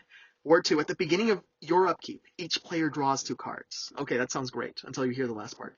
Delirium. As long as there are 4 or more card types among cards in your graveyard, each opponent's maximum hand size is equal to 7 minus the number of those card types. Okay, I know that doesn't make sense. It just reads, you have a hand size of 0. You do not have a hand size if this is well built. And in that game, I actually copied his Winter with a copy spell, and because my copy entered second, the layering, yeah, like my opponents had a hand size of 3 and I had a hand size of 0. So I was actually saving them, and they were like, "Oh, we need to remove Winter," and then they're like, "Wait, but if we remove his Winter, then this Winter will be controlling us, so he's actually saving us." And then the Winter player, it was Harrison. He started like getting really, really upset. He's like, no, he's a problem. Bubble Flower's a problem. And it's okay. And I was like Jimmy here. I was not gonna say anything, and I was just gonna let these players defend themselves. Just let them work it out. Terrible idea. One guy was Neo. He didn't know. Like he's like, oh, but That's the risk you take. That's the risk you take when you let other people fight your battles. No, I think if it was like a more veteran play group, it would have been better. But like, I do like that. Okay, like you can make an argument. I will just continue giving them cards. And the real issue was, I'm giving them cards. I'm giving them access to more options to deal with the number 1 threat. And in that point, I was like, Nelly, it's my favorite position to be in a game. I'm just a support player. I'm just here to support my homies here. Yeah. And the threat identifies this, and he correctly realized that, yes, I need to take down the support player because he's fueling these other guys to use, like, all of those cards are being pointed at me. Yes. And I love being in this position where I'm feeding you crows, I'm giving you cards with Nelly, and I'm supporting you. I'm a support player. And the best part about being in this position is when someone decides to get really, really aggressive with all of these gifts that I'm getting. Yes. And they realize, like, oh, I can win on this turn. This is perfect. And, Frankie with his Xenagos deck, he decides to make a big 64/64 creature, and he, like, starts ready to kill everyone. And then I, Ethereal Haze, or I play Everybody Lives. It's happened to him so much now where I showed him the cards, the damage can't be prevented cards, and he's just putting those in. He's got 4 or 5 of them now because he's so sick of it. Because he essentially, if you guys didn't have more fog effects since we've been running those more often, he would not be getting cock blocked as much. Because that's what's happening. He's going for the win, and he definitely win, and it's like fog, darkness, Obscuring Haze, Ethereal Haze. He's like, no. Even if he has a Malignus out, he can still only kill one person with that instead of killing multiple people. Yeah. And then that just eats removal. God, I love that he's included these damage can't be prevented decks. It's created this little ecosystem, a little meta among our play group where, yes, they usually are terrible in random games, but these aren't random games. They're playing with friends. We already know what we're going to bring out, and I think that's actually beautiful. It's like the cards themselves are terrible in most situations, but I think they're meant to be played amongst friends, and that's like why they're there. It's for our meta. Yeah, exactly. If you ever played with us, just bring damage can't be prevented spells. You'll be so happy. But yeah, just to go back to what I was saying, being in this support role frames me as the good guy because hey, this guy just tried to kill you. Yeah. I'm not gonna say that, but this guy, I'm giving you stuff. Yeah, like I'm giving you stuff. This guy tried to kill you, and you know what I did? I saved you. And imagine being in the shoes of the guy who was saved. He wants to be vindicated. He wants to be, oh, you tried to do it to me? Oscar gave me a turn. I'm going to use all of my resources to deal with you, and correctly so, because if they get another untapped step, they're going to win. Yeah, it's not a bad choice either way. Yeah, you're just coming out more on top of that. Exactly. Yeah. And your board is usually terrible enough that, yeah, you'll contribute to some damage, but it's not enough. You do need your opponents to deal with the first player. So yeah, being in a support role to me, this is my favorite thing to do in Commander. Even in the Rendmaw, the Crow deck, where you can just feed players enough crows where the damage becomes very, very relevant. And these little 2 damage hits, they start adding up. It snowballs out of hand pretty quick normally too, because nowadays there's so many cards. It's more than one card type. It's really easy. I mean, just one Urza Saga, boom, that's a crow, and that was your land drop. Yeah. That's a free card. Or a Dryad Arbor, that's a crow. Yeah. Yeah. It just adds up. But I do like that it doesn't come in one burst. It's slow. It's like a slow burn throughout the game. Yeah. And once you feel like you're in a safe health zone, that's when Sir Conrad and Damnation the whole board of crows. And yeah, exactly. Or the Massacre Worm. Yeah. Oh, the Massacre Worm is amazing. Is crazy. Destroy all the Crazy. crows and you lose to life for each crow. Yeah. Yeah. All right. Oh man, this. Yeah. No. This. Another interesting thing too is just making deals with other players. So what Chris did with me, he's like, look, I'm going to give you another turn. And I even said, okay, you can do whatever you want to my board as long as I get another turn. Yeah. And he's like, I'm going to kill that player. Because I was in a dilemma because I was like, I can kill Chris, but then Frankie's going to kill me and win. And he was like, wait a second here. I can kill him and I'll let you live another turn. I was like, sold. Perfect. That made the game really close too, because I think we had like 3 more turns after that. But just he using the politics for that. Frankie was like, he's like, nah, you should have killed him. I'm like, yeah, but then you would have killed me. I could not beat you with what you had and what I had. Oh, yeah, that's actually true because he played a very scared Ink Shield. Yeah, he played it immediately. Yeah, on your upkeep. He's like, I don't know what you're gonna do, bro, but Ink Shield. And I was like, okay. I was like, I'm sorry, Frankie. Like, yeah. If he didn't, it's funny that if he didn't do that, he probably would have lived that turn. If he didn't do that, or if he would have just waited, because I was more focused on killing the other guy first, and he misread the card because when Blanka pinged him, he's like, wait, that's damage. I'm like, yeah, but Ink Shield's just combat damage. Yeah. And he was like, oh, I'm like, you should. Yeah, he thought it was any damage. It's fucked up. Yeah, he did. He did. Yeah. Because if he would have held that, he actually probably would have won that game. 100%. Yeah, that was a big misplay on his part. Like, but he was scared. He was scared. He's like, "Your upkeep. I'm playing this now." I'm like, "Oh, okay." Like, okay. Oh my gosh. And the thing about Ink Shield only prevents combat damage to him, so it's not a bad idea to play it a little early to encourage me to attack the other player. But I still feel like he should have held off on that. It was just an unfortunate misread, honestly. That's all it was. It was. Oh God, this is enlightening. Just play. That's why I say, I don't mind the quality of the cards. I play the player. I prefer. Yeah, the decks that you've been making with that, the Rendmaw, the Nelly, the Bumbleflower. I enjoy playing against them because number one, I get the shit end of the stick on most of those resources because I'm respected too much by you. But it's interesting for me navigating that to where either you have given someone too much or someone they didn't need it, but you didn't know that. And then I finally start getting stuff, but I'm still only getting a little bit because it's like I can't give Christian an inch or he'll take a mile. It does. I do think that if we had but sorry, one more point. The best part about that for me though too is other players start feeling bad for me more because you're not giving me stuff. So it's a slight backfire on what you're trying to do because then they're like, well, he's not getting anything from Oscar. I'm not going to attack him. Yes, thank you.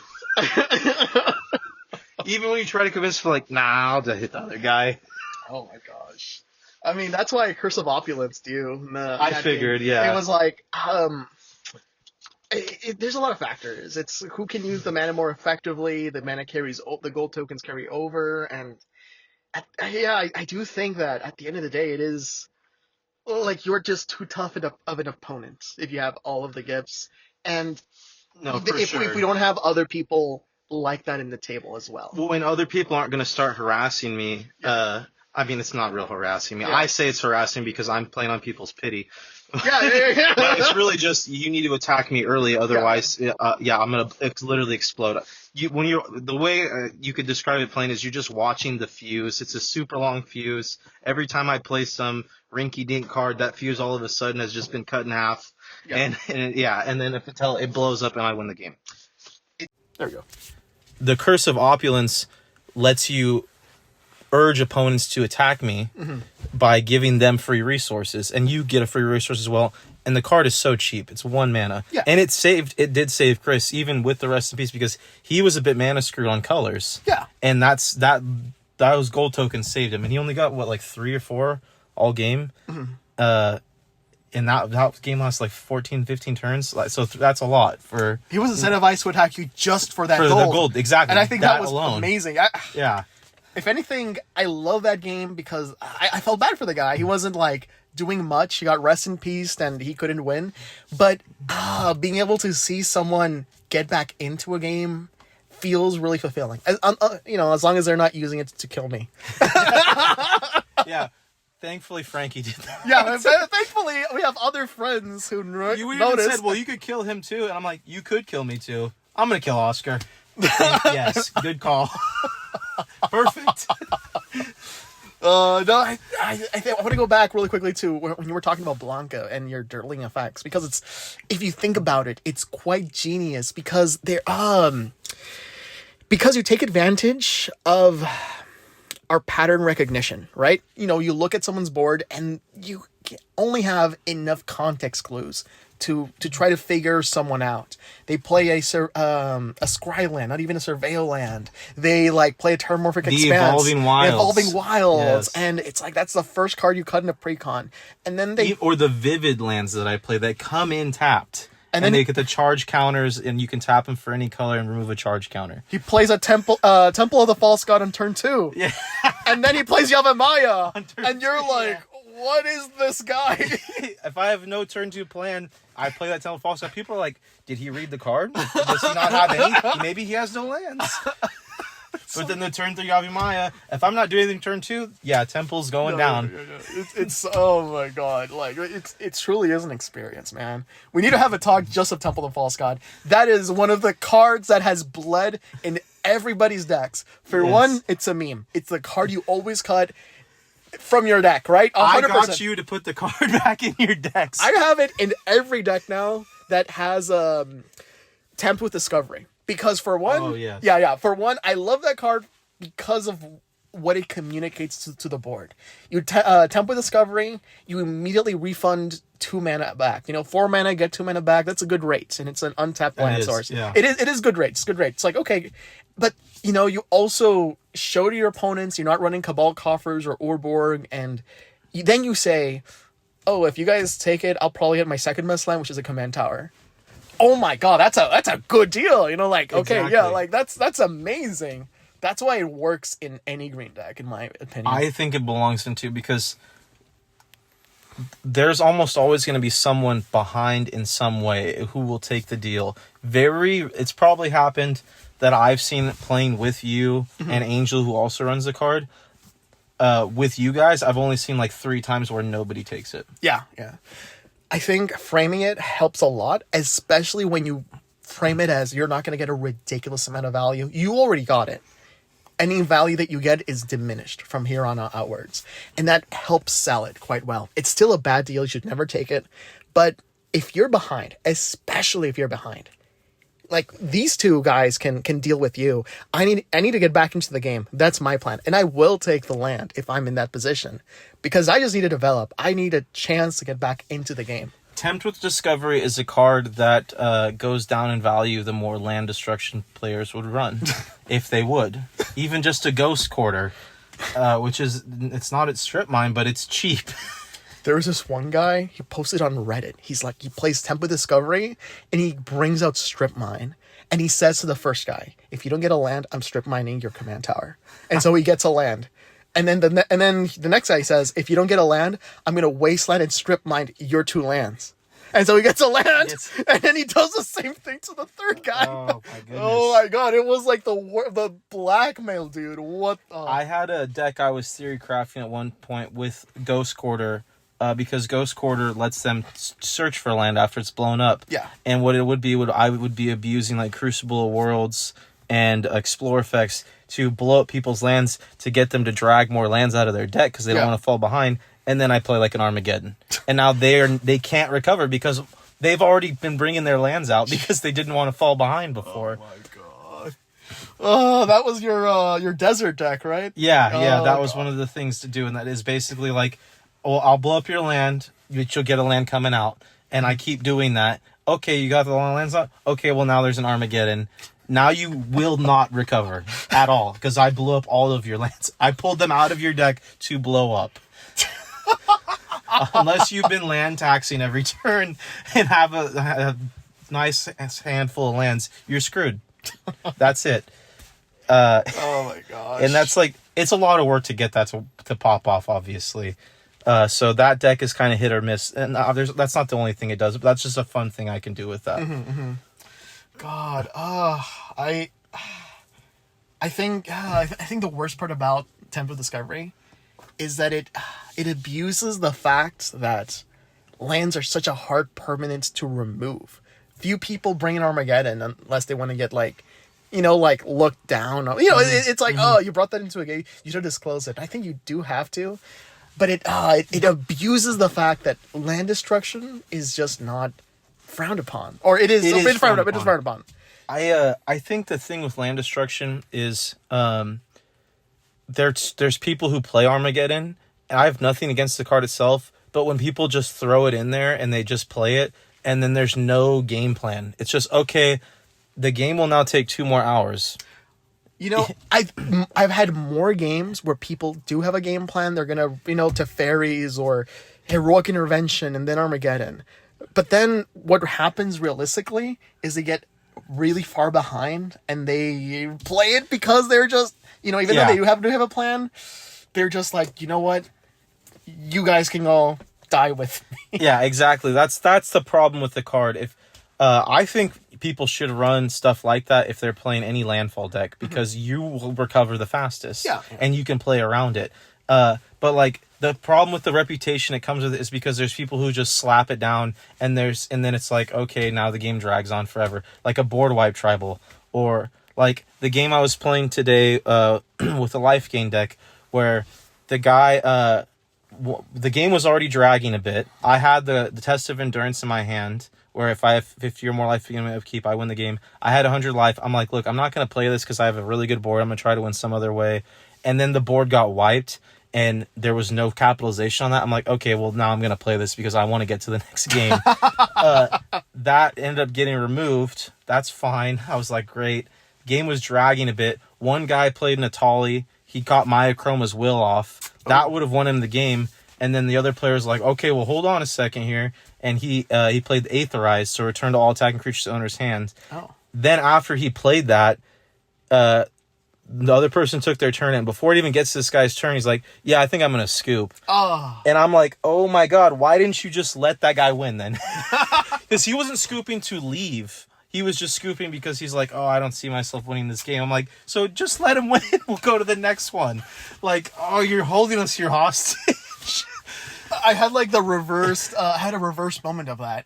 I was playing in that Bumbleflower game where someone was playing the winter with our hand size being 0. I was not playing that game, dude. I was I was helping these brothers out get cards and stuff, but I had a hand size of 0, and it was grueling. And I thought, I can't really see myself winning in this position. I think I'm gonna scoop. And then it was like unanimously, no, you cannot leave. For the love of God, you cannot leave. If you leave, then that winter gets turned on and we have a hand size of 0. And I was like, wow, usually people want me out of their homes because I'm... but here, they actually want me to be in the game with you. You were the support player, like you said. Yeah, it was like desperately needing that support flow. And honestly, like, it is literally my favorite role to play in a game of Commander. And it's very difficult to pull off. I think...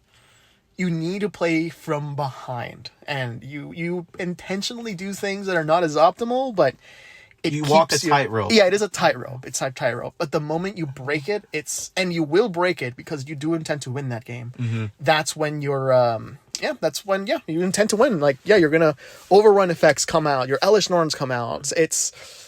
I'm no longer a support. I'm now transitioned. Now I'm the threat.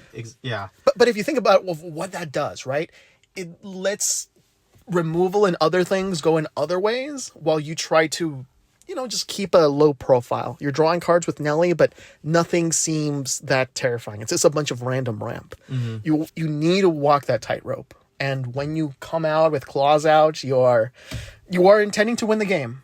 I'm just enabling other people to do their game too. It's a subtle tightrope because you are playing as if you're not trying to win the game because you're handing out stuff to people. Yeah.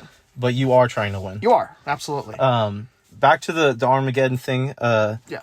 So the guy played the Eighth Rise. That's just, to me, that would have been the same thing as if he decided to play an Armageddon. Yeah. And then decides to scoop, because it's like, why not just let the guy win the game? He plays Armageddon and leaves. That's like the worst thing ever. That happened with our friend Robert, where he was gonna counter something one guy did. He found out he couldn't, or the guy would have been able to play it because it was a crappy counter spell he had.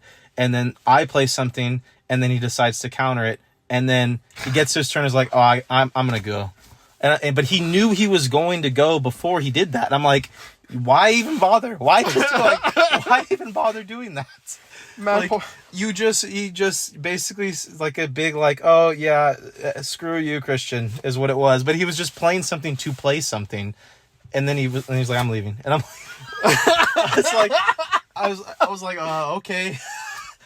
I still ended up winning that game, thankfully, but I was just like, wow, like that was just completely unnecessary. Why even bother doing that? Just leave. Just go. You have to go. That's fine. For Robert, he's playing cards because he can. Yeah, exactly. And that's it. He's playing the cards because he found it on sale, he put it in. The most dangerous and unpredictable players are the ones who have no idea what they're doing. We don't know what they're doing. Nobody knows what they're doing. They're doing their best. You can't play around someone who doesn't even know how to play. I think one of the fascinating things about watching Robert specifically is he started playing, at least like with that Planeswalker party precon from Commander Masters. He got rid of that finally. He said he was tired of it. And what was really fascinating is that from there you can see him learn and realize that board wipes do something. They do something impactful. They do. And then from there on outwards, he just wants to control the board, but he never, he's never getting to a point where he's actually closing or winning the game.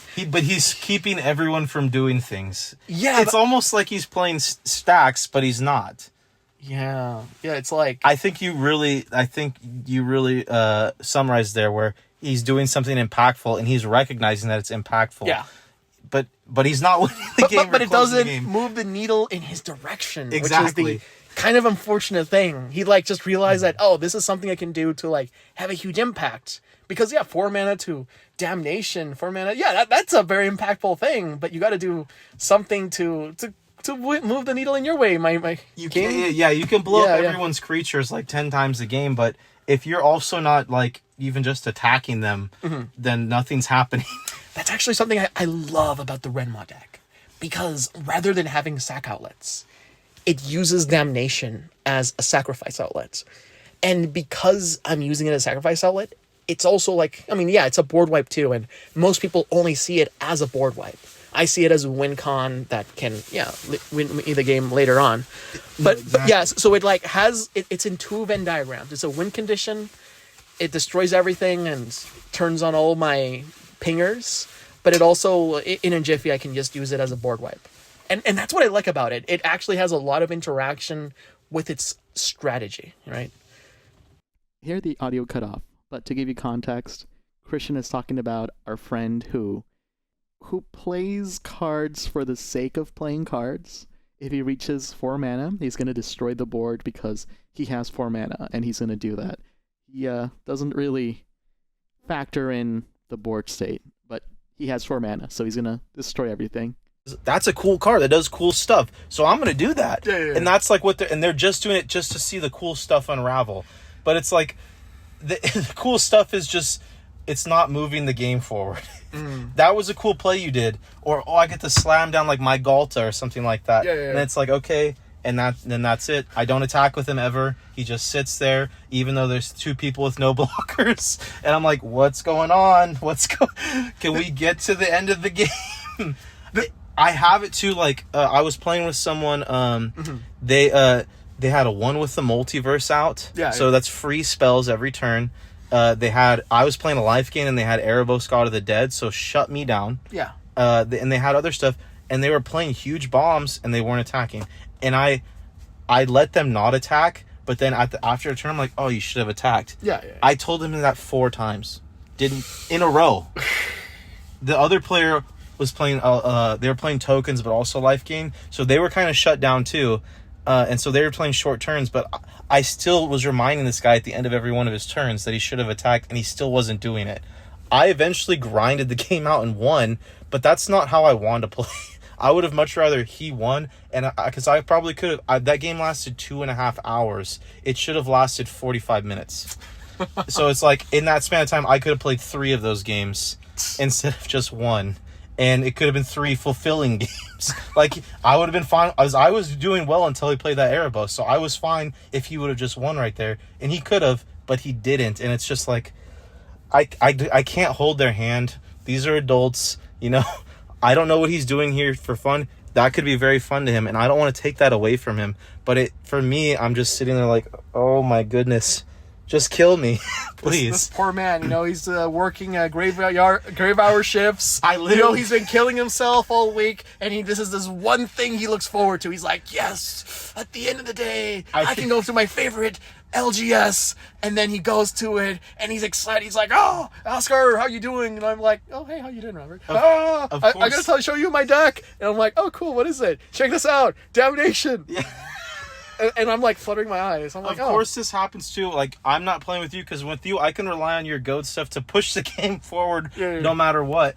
And it always happens where I'm deciding, because I'm trying to play mono white lately to try to basically develop enough knowledge to create a mono white deck that plays how I want to play. The problem is these decks aren't as fast or optimal, which is fine. But like, these games that become grindy, I can't out-grind them fast enough for my comfort.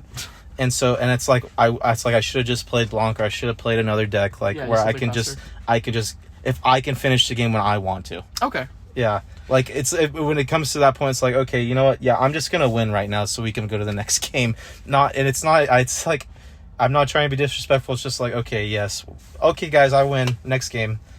That's why I look forward to the pods with you, Justin, Angel. Thomas is also up there. Jimmy's also pretty up there. Like, honestly, like, whose threat assessments are on point. Because I do prefer playing the player. Like, you're definitely up there. Because you will recognize that this is something. Like, even getting my Norin in that game, like, oh, yeah, it feels bad. But at least, like, you're playing as good as possible.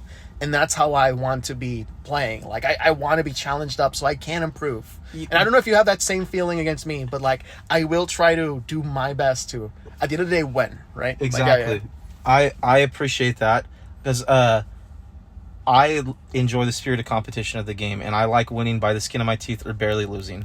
My favorite form of competition is either I'm playing someone who's slightly worse than me, slightly better than me, or the same. Mm-hmm. Because that will be the closest game I can get. If they're way better than me, it's just pub stomp. If they're way worse than me, we get these either grindy games or I just win too easy. It's not as fun to me.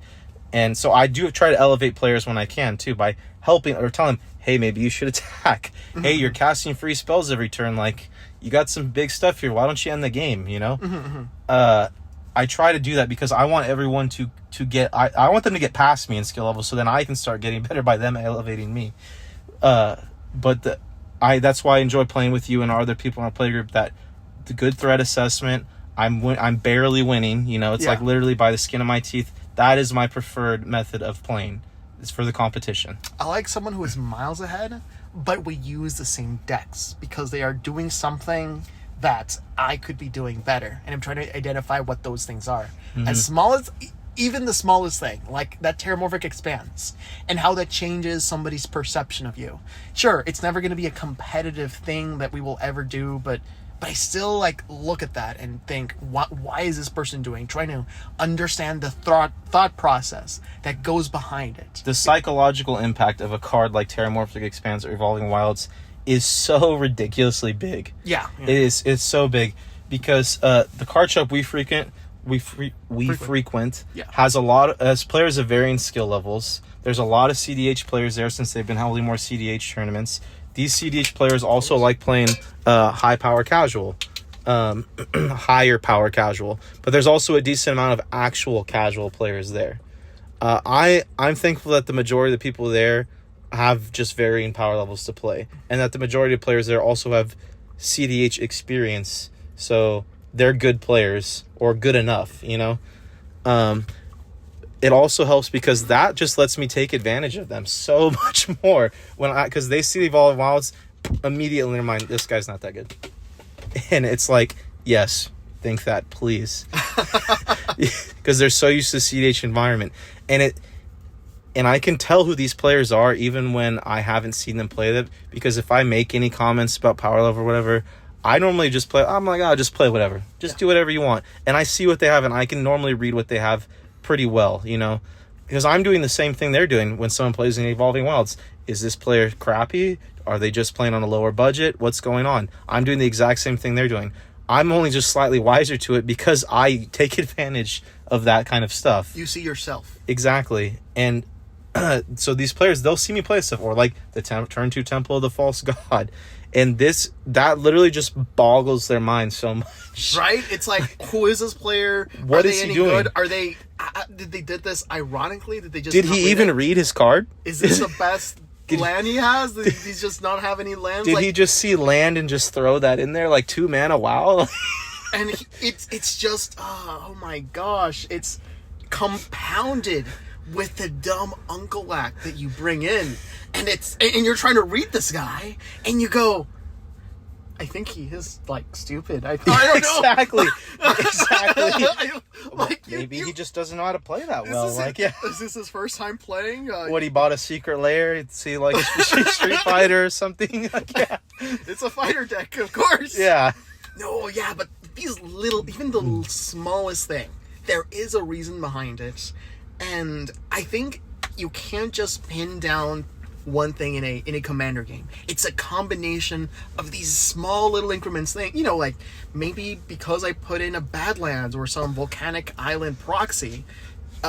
Jimmy, when he was first playing, he straight up mentions to me that, I don't like seeing these dual lands actually. I go, really? Like, I don't think they're that bad. He's like, no, because like if you think about it, what does that say about the rest of their deck? So he started attacking players with dual lands, even if they were proxies, because that to him tells him that, if you're okay adding $600 card, then what's stopping you from playing a Mox Diamond or something else? And I think, you know what, that's a fair assessment. There's a lot of good logic in that. Yeah, I think so too. I used to run them in all my decks, and now I'm at the point in Commander where I enjoy winning with less. Well, like with the least amount of power. I want to, I've started cutting Fierce Guardianships from my decks.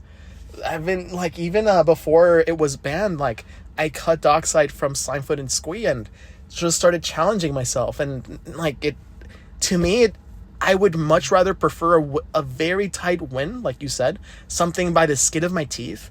But also when I don't have all the tools necessary for the win, can I use other things outside of the game to win? Maybe I can say, maybe something I say to someone might create a win scenario. Yes. And it forces me to not just use what's in my deck, but what's outside of my deck too.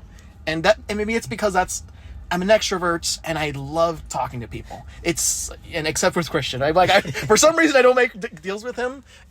We will make deals if it's the right. Have to make a deal with me. That's the thing, because we both recognize when someone's a threat. So you already see me going against it. I'm like, yeah, we need to do something about that. It's never, hey, you do this and I do, and we'll do that. So that's honestly why I think that you don't make deals with me, because you don't ever have to. Yeah, like we will if it's a good player.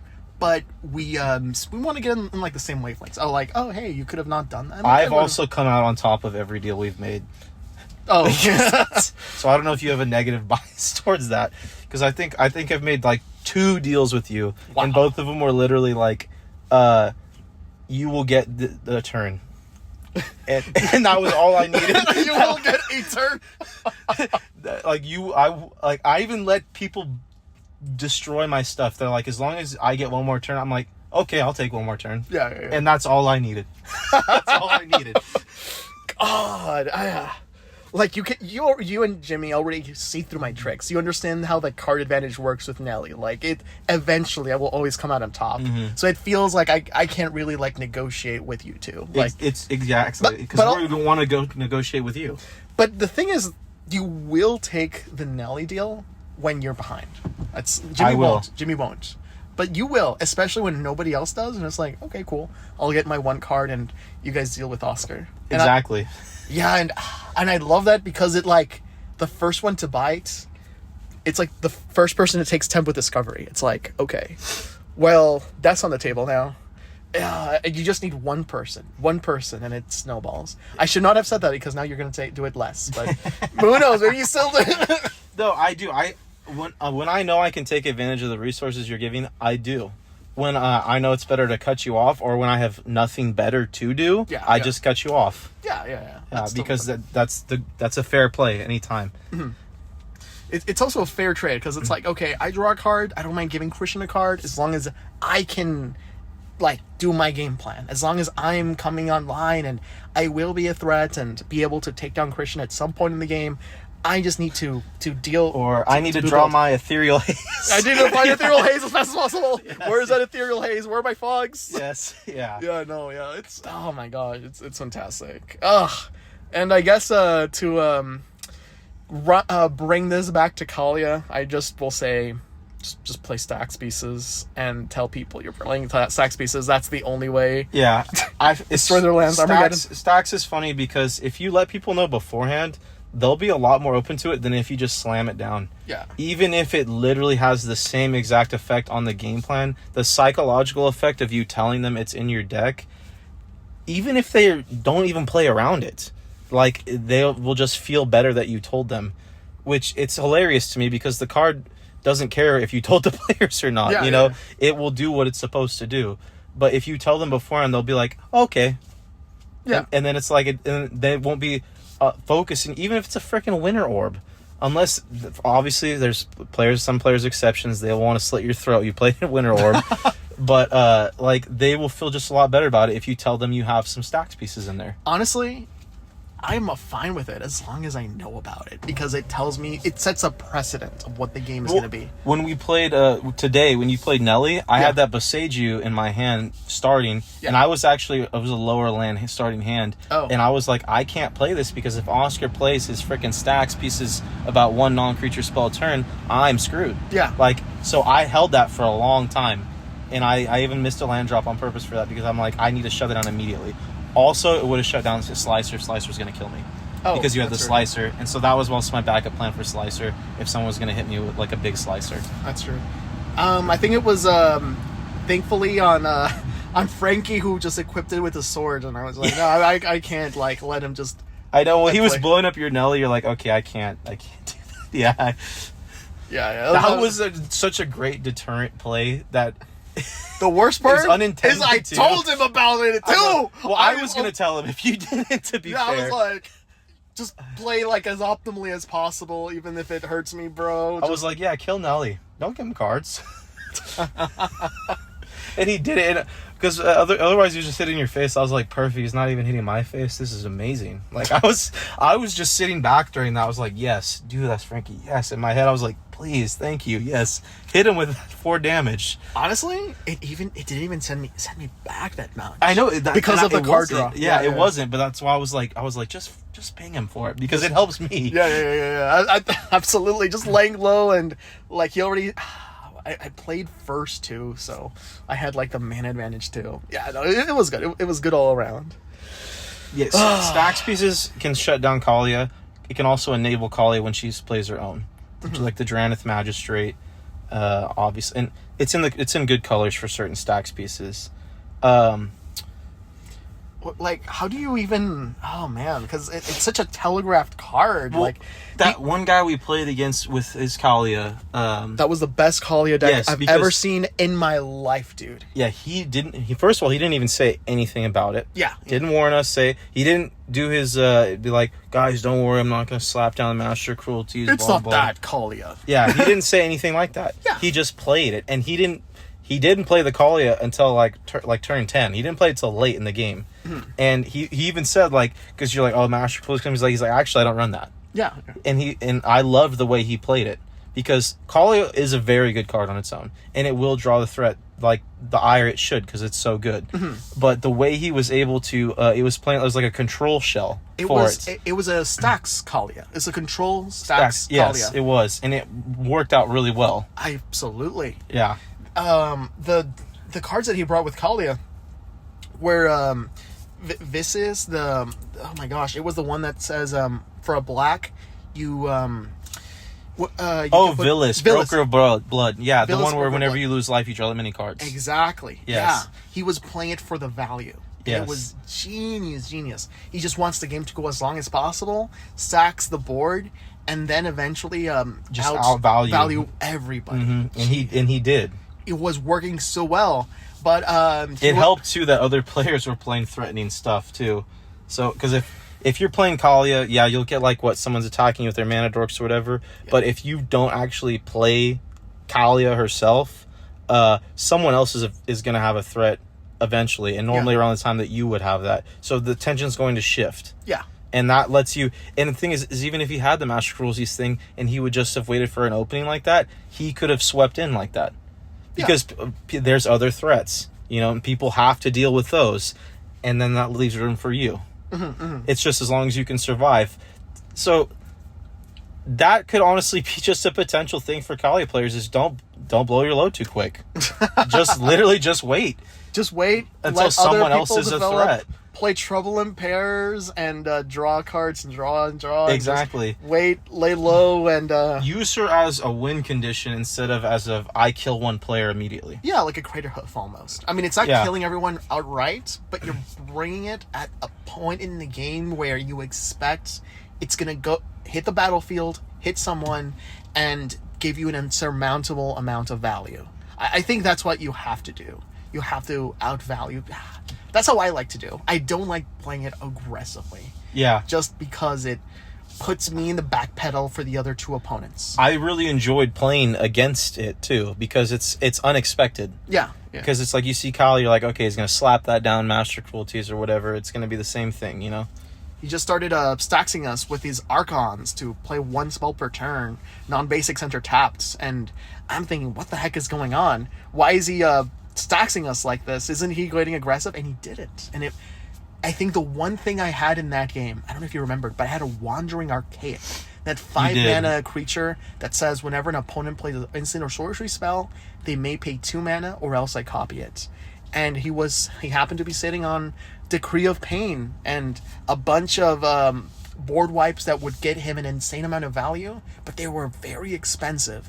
And as a result, I was kind of locking him down, actually. I protected Wandering Archaic. I didn't know how much value it gave me until the game was over, and he told me, no, that thing, locked me all game. I was like, really? It's a good card. Yeah, really, it's hard to evaluate because it gives you value, but you don't know when it does, right? It's only when opponents go, oh, do you want to blow up your land like I am? So, you're like, no, I'm not. Yeah. All right. How you think this might be a good end step for it? Well, thanks for having me, Oscar. Thank you, Christian, for being here against your will. Yes. I will kidnap you again. Of course. Of course.